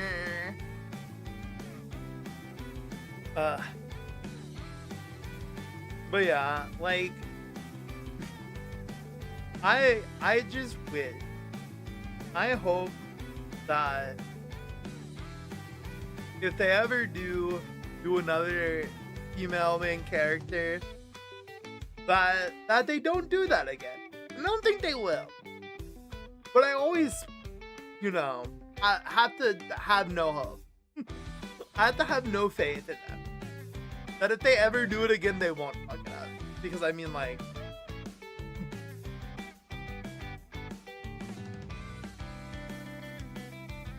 it is sad though, because it would have been cool to have normal social link with the boys of C's, with les boys, and that could have been a cool opportunity to do it.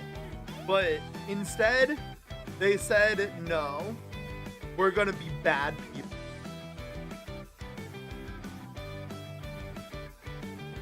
You still can walk Koramar. No.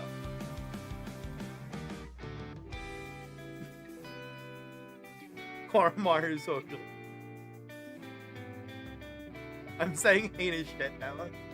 Chad, I'm saying heinous shit now. Don't. Koramar is social. Oh no. Devs, no. Devs, no.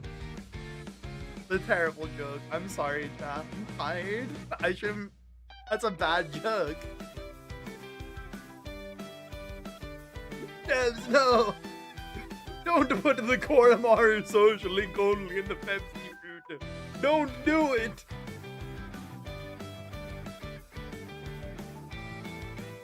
I bet you there was a dev who thought about it. I bet you. They allowed the Justice Arcana. They would have fucking allowed it. There was one dev who thought of it. Or like, couldn't do it because it raised the rating. Alright. This is the content that you subscribe for. The ads running. And so, this is the content that you subscribe to hear. Is me make terrible jokes.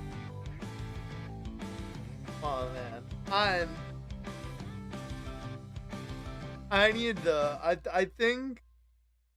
think a change of topic is in order, or I should end stream before I say something insane.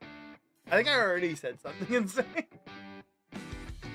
I think joking about a Koramar is socially insane behavior. But I don't know. Man, I don't know. I'm tired, and I'm just saying. And I hope that whoever's listening to me saying shit at least finds it somewhat fun. I hope you at least see the humor in it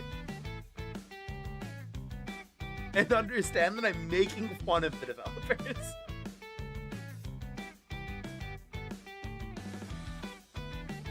Oh, okay. Yeah. It's funny. I put writing in this, guys. I haven't wrote shit. Entire time, I haven't written a thing. We're just talking about Persona and making terrible jokes. That shall not be repeated now at the end. Yeah, that's it. Now that you gotta hit the sack. Yo, get some rest, Cooper. Thank you for coming and thank you again for the raid. It was fun talking about Persona. I hope you finish P3 soon. And then I can and do Tanaka. If you can finish, I don't think you can finish Tanaka at this point. Even though he has the funniest social link ending in that game. Or I don't know, maybe they still do get the social link endings even if you don't have them. I don't remember. Tanaka has a really funny one.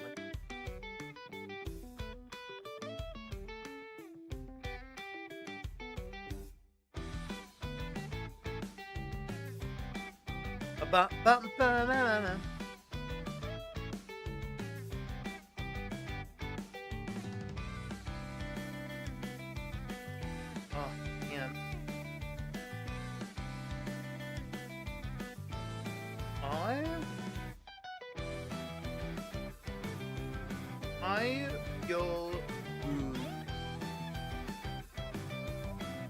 I feel good, Jack. I feel like I'm on $1 million. I feel good. I feel like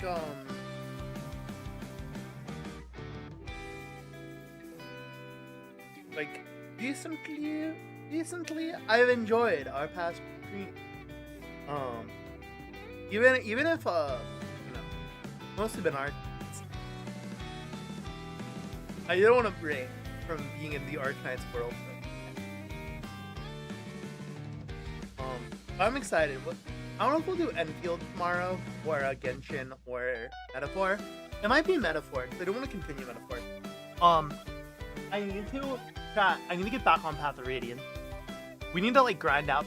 We need to start Tales of Hearts and grind out the rest of Path of Radiance. Because when Fortune Weaves hits, dude, I think I'm going to be streaming that game for 24 hours. I don't think I'm going to plan a 24-hour stream. I think I'm just going to sit down and play it for 24 hours. On stream. Like, I think that's just what's going to happen. Dude, I'm so excited for it, then. It's going to be so good. Like, I've been seeing all the character announcements, and I'm like, dude, this cast, I'm loving the character design. Weewa or Fortune's Weave? Weewa?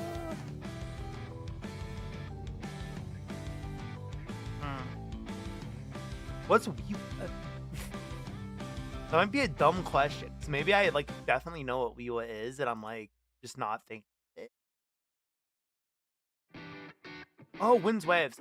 Fortune Waves is September. I think Wind Waves is still out for, till, like, 2027.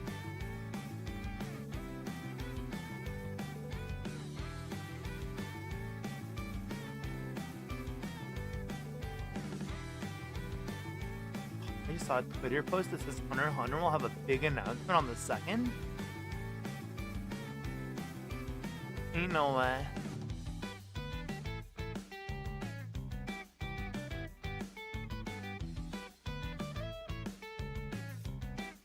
Ain't no way.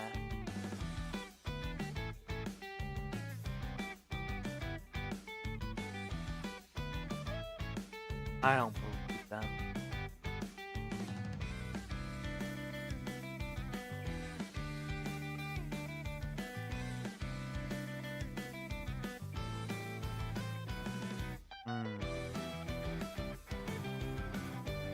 Yeah, I'm so excited for Wind Waves. Because, I'm excited for Wind Waves, but I'm excited for Fortune's Weave. It's out in September.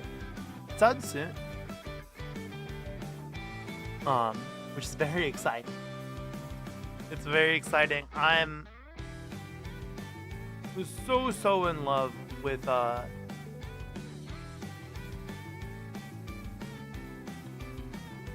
look of everything so far.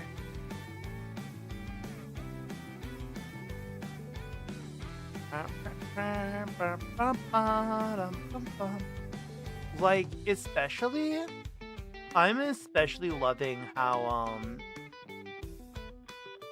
just the characters are looking. Characters are looking real good. I'm in love with all the characters, and I'm like, I don't know what route I want to choose. I don't know what route I want to choose. I think I want to play, why am I forgetting names now? Lita? Is that her name? Right? Letta? My brain has completely forgotten her name. It's Letta, right? I'm not crazy, right? It's Letta, right? I'm just gonna look Letta Fire Emblem on Twitter and just hope she pops up. Yeah, Letta. Okay. Yes. Lita. However you say her name. Lita, Letta, I don't know, man. I don't know how it's spelled. I want to do her route. I want to do her route first, I think. Or is there Kai's? Because Kai seems vanilla, and I happen to like vanilla.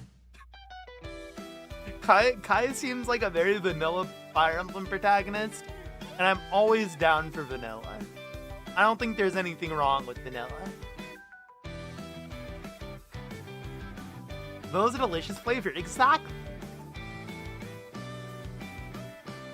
Yeah, I think that.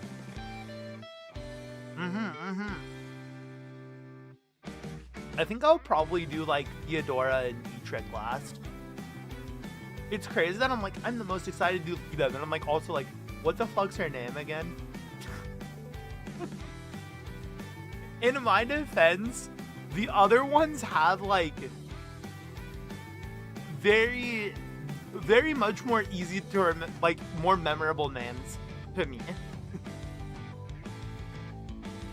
Lena's just not as memorable of a name as like Kai, because Kai is very simple and normal. And Dietrich, because Dietrich's a fucking weird name. And then Theodora is hot. I'm sorry, chat. Theodora's a very pretty lady. That's why I remember her name. My bad. My bad. Watch her name not be Theodora and I'm misremembering. That'd be embarrassing. It is Theodora, right? Now I'm like questioning myself. I've like brought this into the earth. Ken Lamati is an idiot. Ken Lamati is a dumbass. It is Theodora. Okay, good.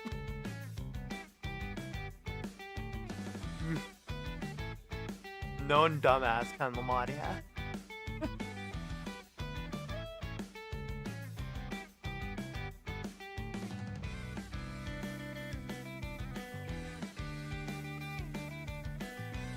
Ken was smart yet. It's true. I'm a genius who's also not a genius. Yeah. Like cast-wise though, like looking at all the designs that have been revealed so far, I think this is one of my favorite looking casts in the entire series. They're like really nailing the designs. Being smart doesn't save you from ultimate dumb.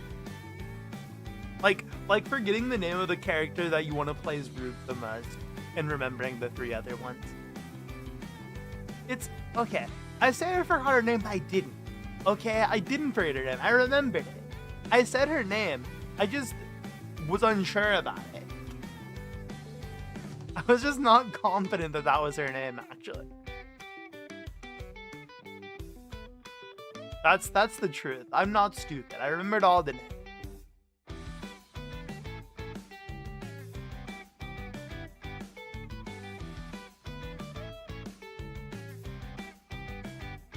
I'm the master of names.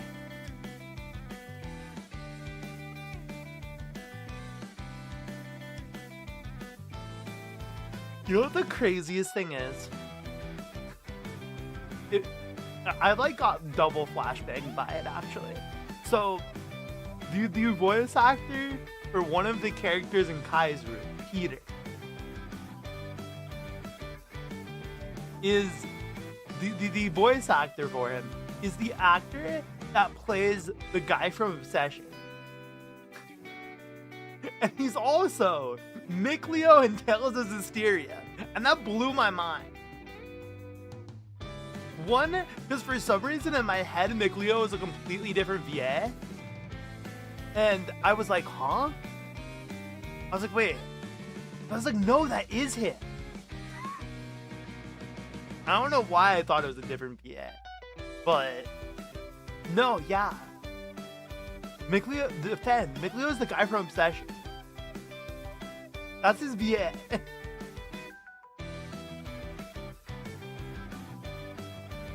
Isn't that crazy? That's Peter's VA too. I also like Peter. I have this thing where I adore archers in Fire Emblem. Doesn't matter. If you're an archer in Fire Emblem, you're probably gonna end up being one of my favorites. I adore little archers. Little archers, big archers, hot archer with big boobie. Which is very rare. I can only think of a couple, like Shamir. Shamir, a good example of big boobie. Roll the roll for Rebecca. Yes, Rebecca. I love Rebecca. Rebecca cute. I mostly played with her in Heroes. That's my biggest exposure because she's from Path of Radiance, right? And I've never played Path of Radiance. But no, yeah. Both roles. I adore archers. I even like Sheenan, despite him being a little lot racist. I liked him too. I like all archers. I adore archers in Fire Emblem. He's just my thing. If they use the bow, that's my bro. Wolf is cute twink. Rolf is cute tyke. Rolf is my son. The last time I played Fire Emblem, I declared him my child.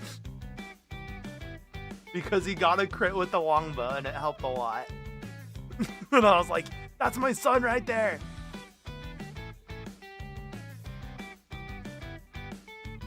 I never want him to lose any of his brothers. Dude, oh my gosh. I remember like accidentally in like one map losing one of them, and then like the conversation afterward, literally the most depressing fucking shit ever. I'm like, god damn it, I can't. I reset. I'm like, I can't do this. I can never do that again. It's a crime. Actually feels like you committed a war crime.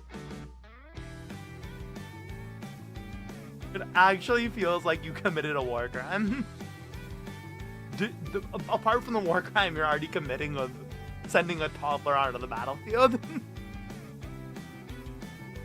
You're committing additional war crimes.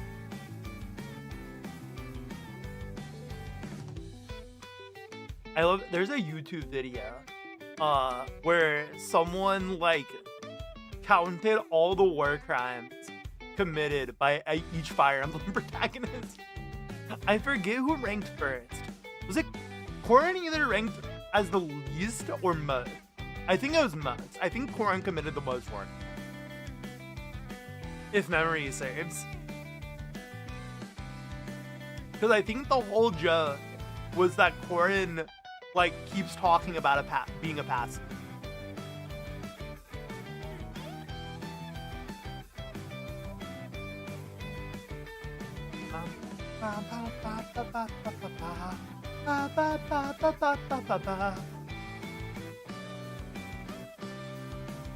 So funny. It's a good video.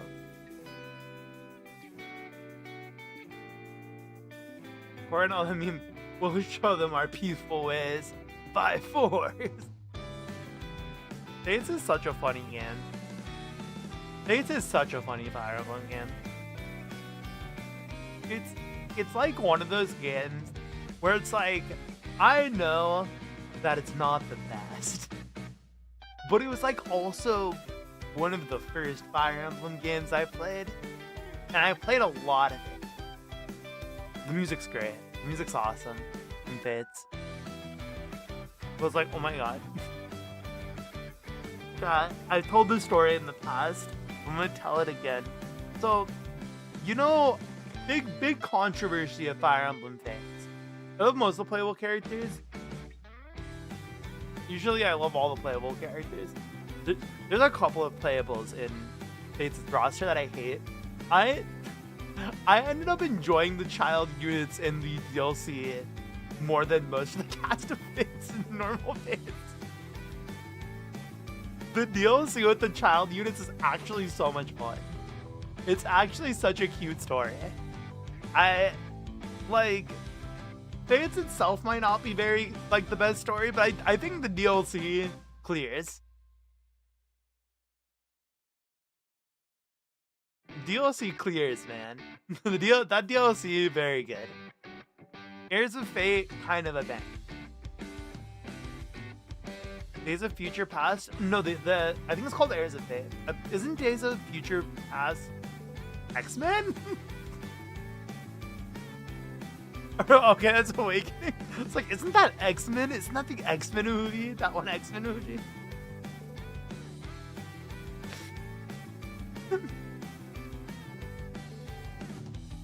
I can't believe it.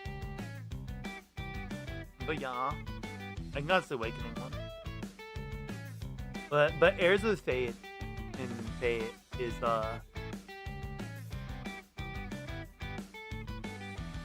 yeah, Days of X-Men.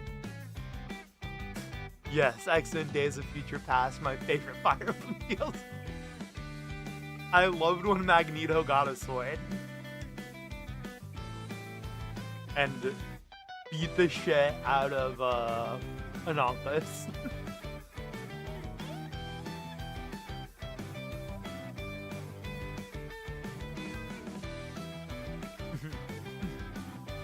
But yeah.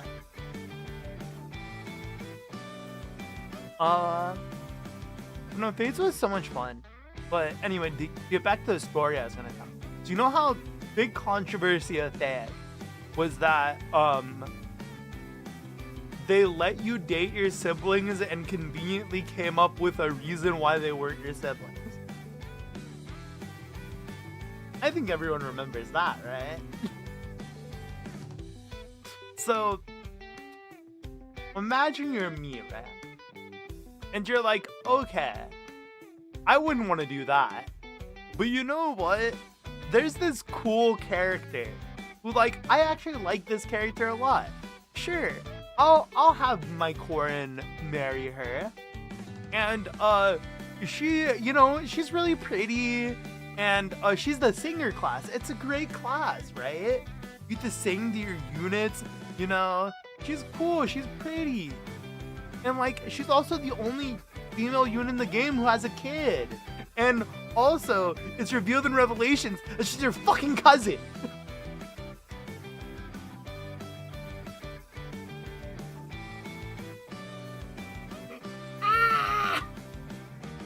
I can't. Like, I somehow managed to stumble my way in to the, like, actually canonical incestuous relationship. Because, like, say what you will about the other one. Stupid justifications aside, right? Stupid justifications aside.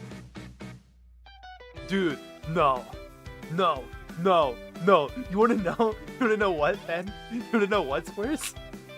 So I played Birthright first, right? That's what I'm really sure. You wanna guess when I played Revelation? You wanna guess?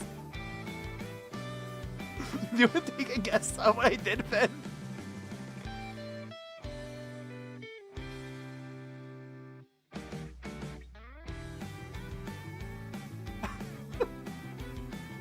I married Scarlet, Ben.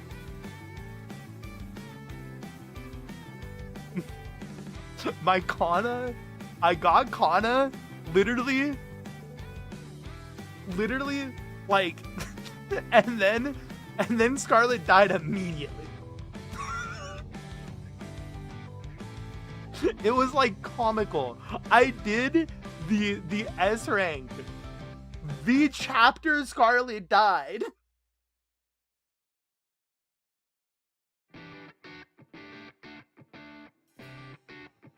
Like, I don't know how I did it.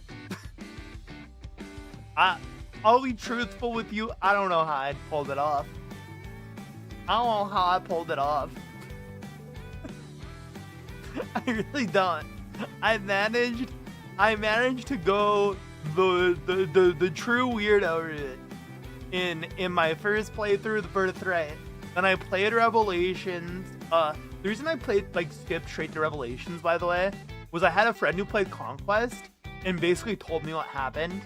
So I, like, basically already knew the lore. So I was like, I don't need to play Conquest. I'm good.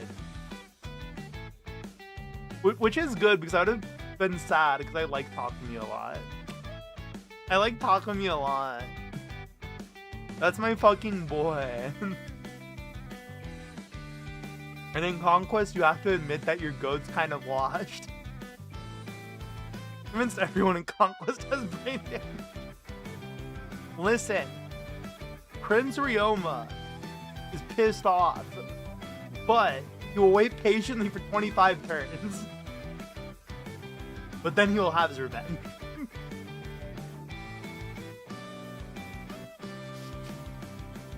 Prince Ryoma will patiently await his revenge, but only for 25 turns.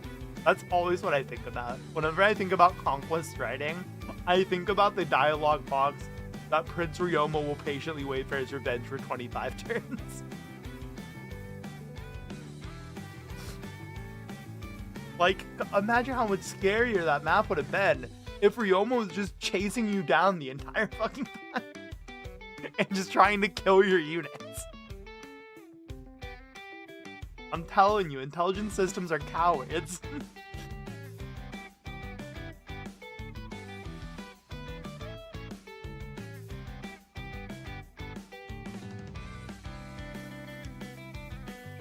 They really are. They really are. They could have done it. But yeah, I rather hilariously managed to fumble my way into the two worst possible routes in Fates.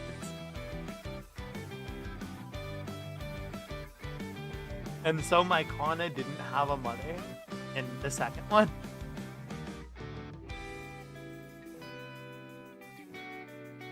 There I was able to marry my childhood friend as male corn. Dude, based.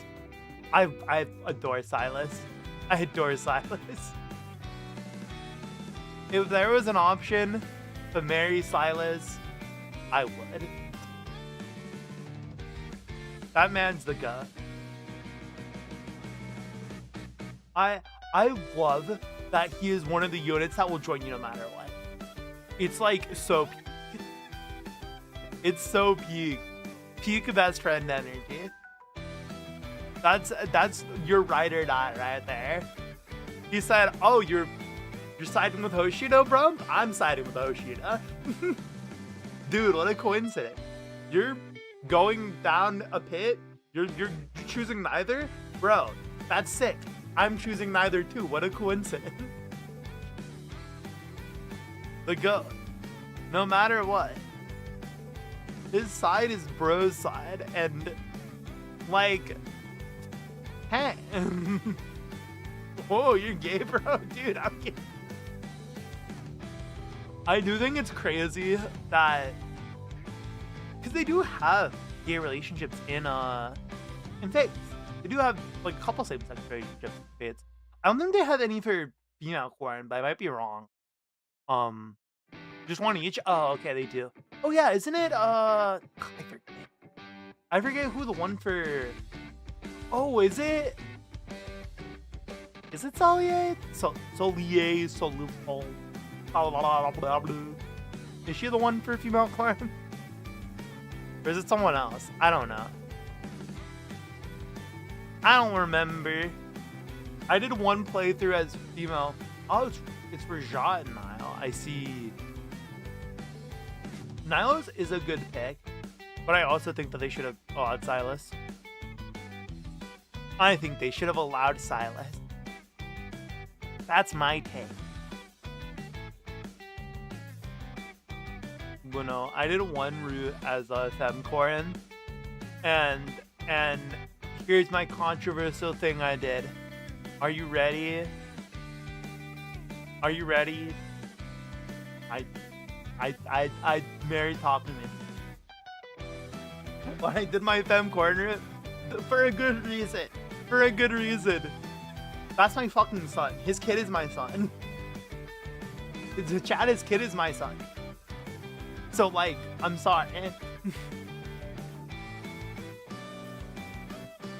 I mean, real as fuck. Arthur's the guy. Oh my gosh, in Revelations, I married Takumi to Camilla. Their social link is so funny. Their social link is so funny.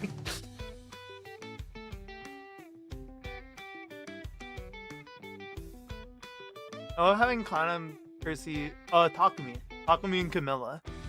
Very funny social thing.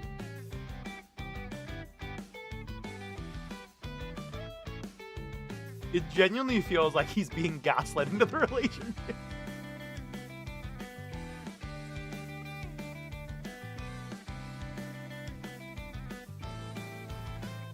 He's he's being gaslit and harassed into marriage.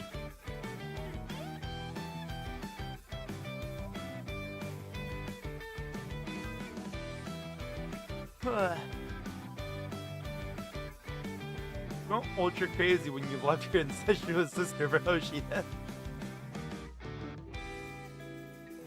It's the vibe of like her energy with that, and then going, wait, Camilla, I've brought you a peace offer. No, Camilla, stop. Look, there's this twink over here.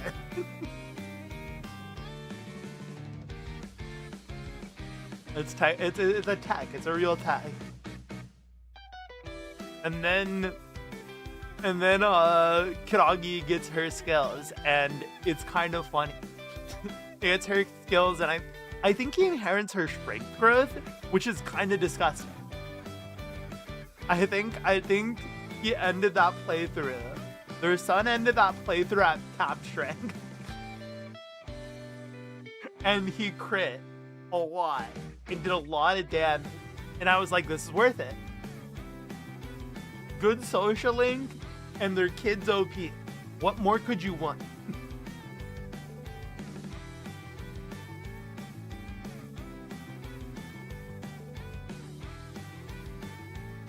What more could you want?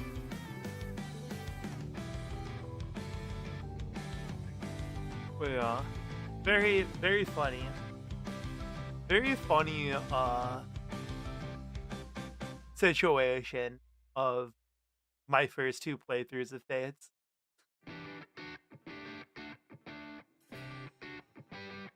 Where I somehow managed to pick terrible route. It's with the Azura thing, you don't even learn about that until Revelation. Like, this is just like head in my hand. But don't try to stick to the Fire Emblem 3 Houses formula. I like it when they change from game to game. I have a worry that that's where Fortune's Weave is going. But I think there's also been screenshots of like, I think Lita and Kai on like the same map as allies. Not like green ally, but like blue. Like a blue Kai and a blue Lita on the same map. So I think that it might not be like 3 houses where you pick you choose your house. I think it might be a situation where maybe like it's more like Path of Radiance. Because I don't know how Path of Radiance is structured. I've never played it. I know the structure of it. It might be more like that, where it's from chapter to chapter, you swap groups, which I think would be a very good way to do it. Because I think I think it would make the most sense,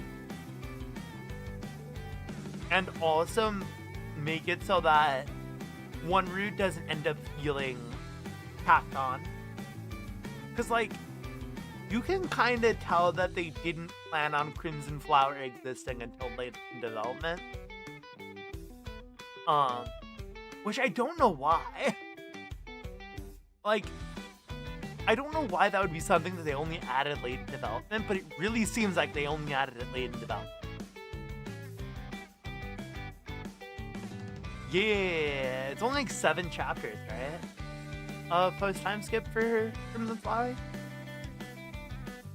Meanwhile, it feels like Golden Tier is the one that they love. 6. Which, it's so crazy. Because it's like, why didn't they fight Nemesis? Why is there no Nemesis fight? Or a Garthan? Like, it feels like that would make sense for them. Why is Claude the only one who does that side quest? Why is Claude the only one who does it? Azure had the worst. I liked Azure Moon. I do feel like ending with the Edelgard fight does make the most sense, but also I don't know. I think how they handled Claude in that route is the worst. I feel like each route has like a house leader who gets the worst end of the stick in it. At least you know about, yeah. In Blue Lions, they literally don't exist. In Azure Moon, they don't. They're just not there. Which, in some ways, I think is fine.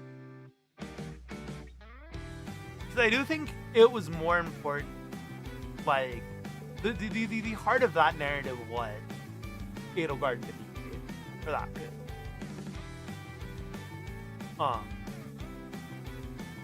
But I think it just, they literally see one member and I was like, who's this guy? Yeah. It's something, man. It's something. I think they wanted to leave some things for other routes, but made a story that was too, like, tight-knit to allow that. Like it wasn't like with Cedits, where things completely change depending on the route you pick. Like, they wanted to keep things similar. They wanted to have their cake and eat it, and that's the big issue.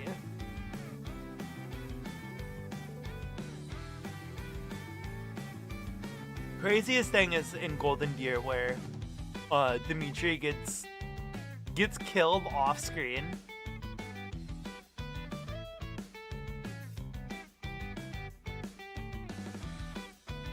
Which is terrible.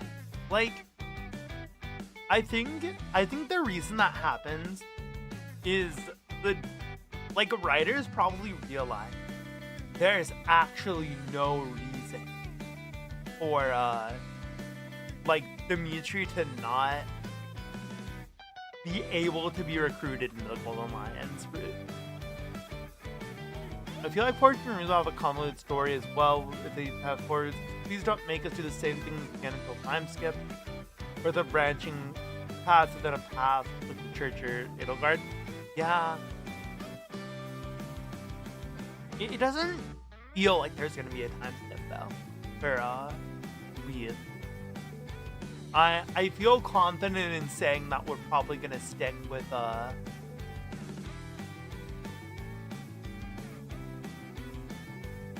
just the one, you know?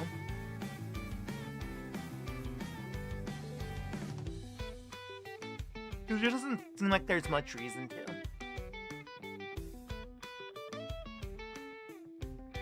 And I think that in this point of the cycle for 3 houses, they already revealed the time skip. Because that was revealed, like, not early on, but, like, pretty much, like, in the middle. And we're, like, 2 months out. I don't think they'd announced it. They'd have announced it, like, if they are planning that. So I think we're probably gonna get, if routes, they're probably gonna be 4 routes that are, like, parallel to each other in a way. And, like, just feature the characters, like, crossing over and through the route. Or there's just going to be one story with us hopping around.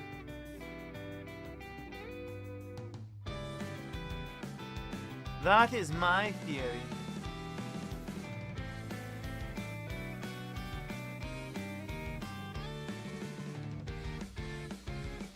It's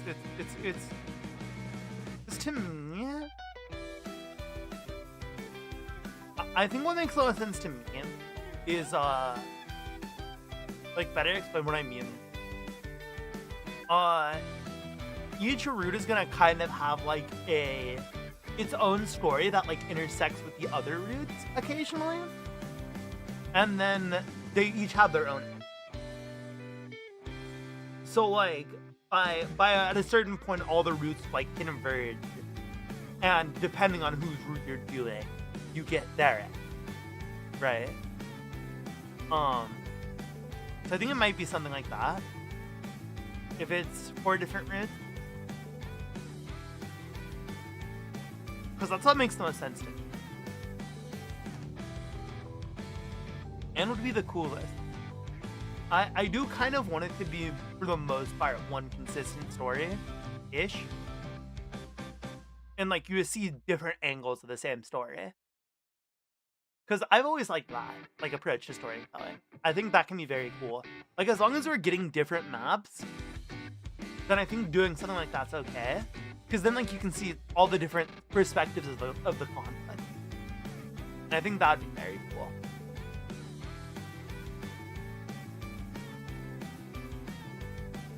Versus how Three Houses did it, where it was 3 separate timelines. 4 separate timelines. It's usually cool if not done lazily. Because, yeah, Three Houses just said, hey, different timelines, man. When they could have done something cool. That instead made Violet feel like, you know, the main character actually feel like a force. That's changing the narrative instead of the narrative already being different by a single decision made in the beginning.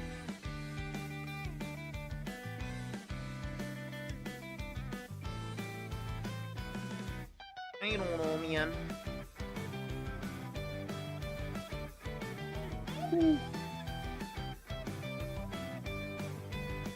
I do think, though, that I am probably going to wrap up for today. I did not. I just accidentally clipped that. I clicked the wrong button. Let's find someone today. Lachlan's playing Splatoon Raider. When I saw Lachlan start streaming, I low-key thought, what if I just buy Splatoon Raiders? What if I just buy it right now? Let's go check out that. Thanks for stream. Yeah, thank you for joining. Thanks for talking about Fire Emblem with me. I definitely need to continue Path of Radiance sometime. Thank you for the raid message, Ichi. Tomorrow, I'm going to stream something maybe. Probably. Don't know where, don't know when. First, I always try to make it to your streams when I can. You know, there's something that I'm realizing I've done. Have I done this?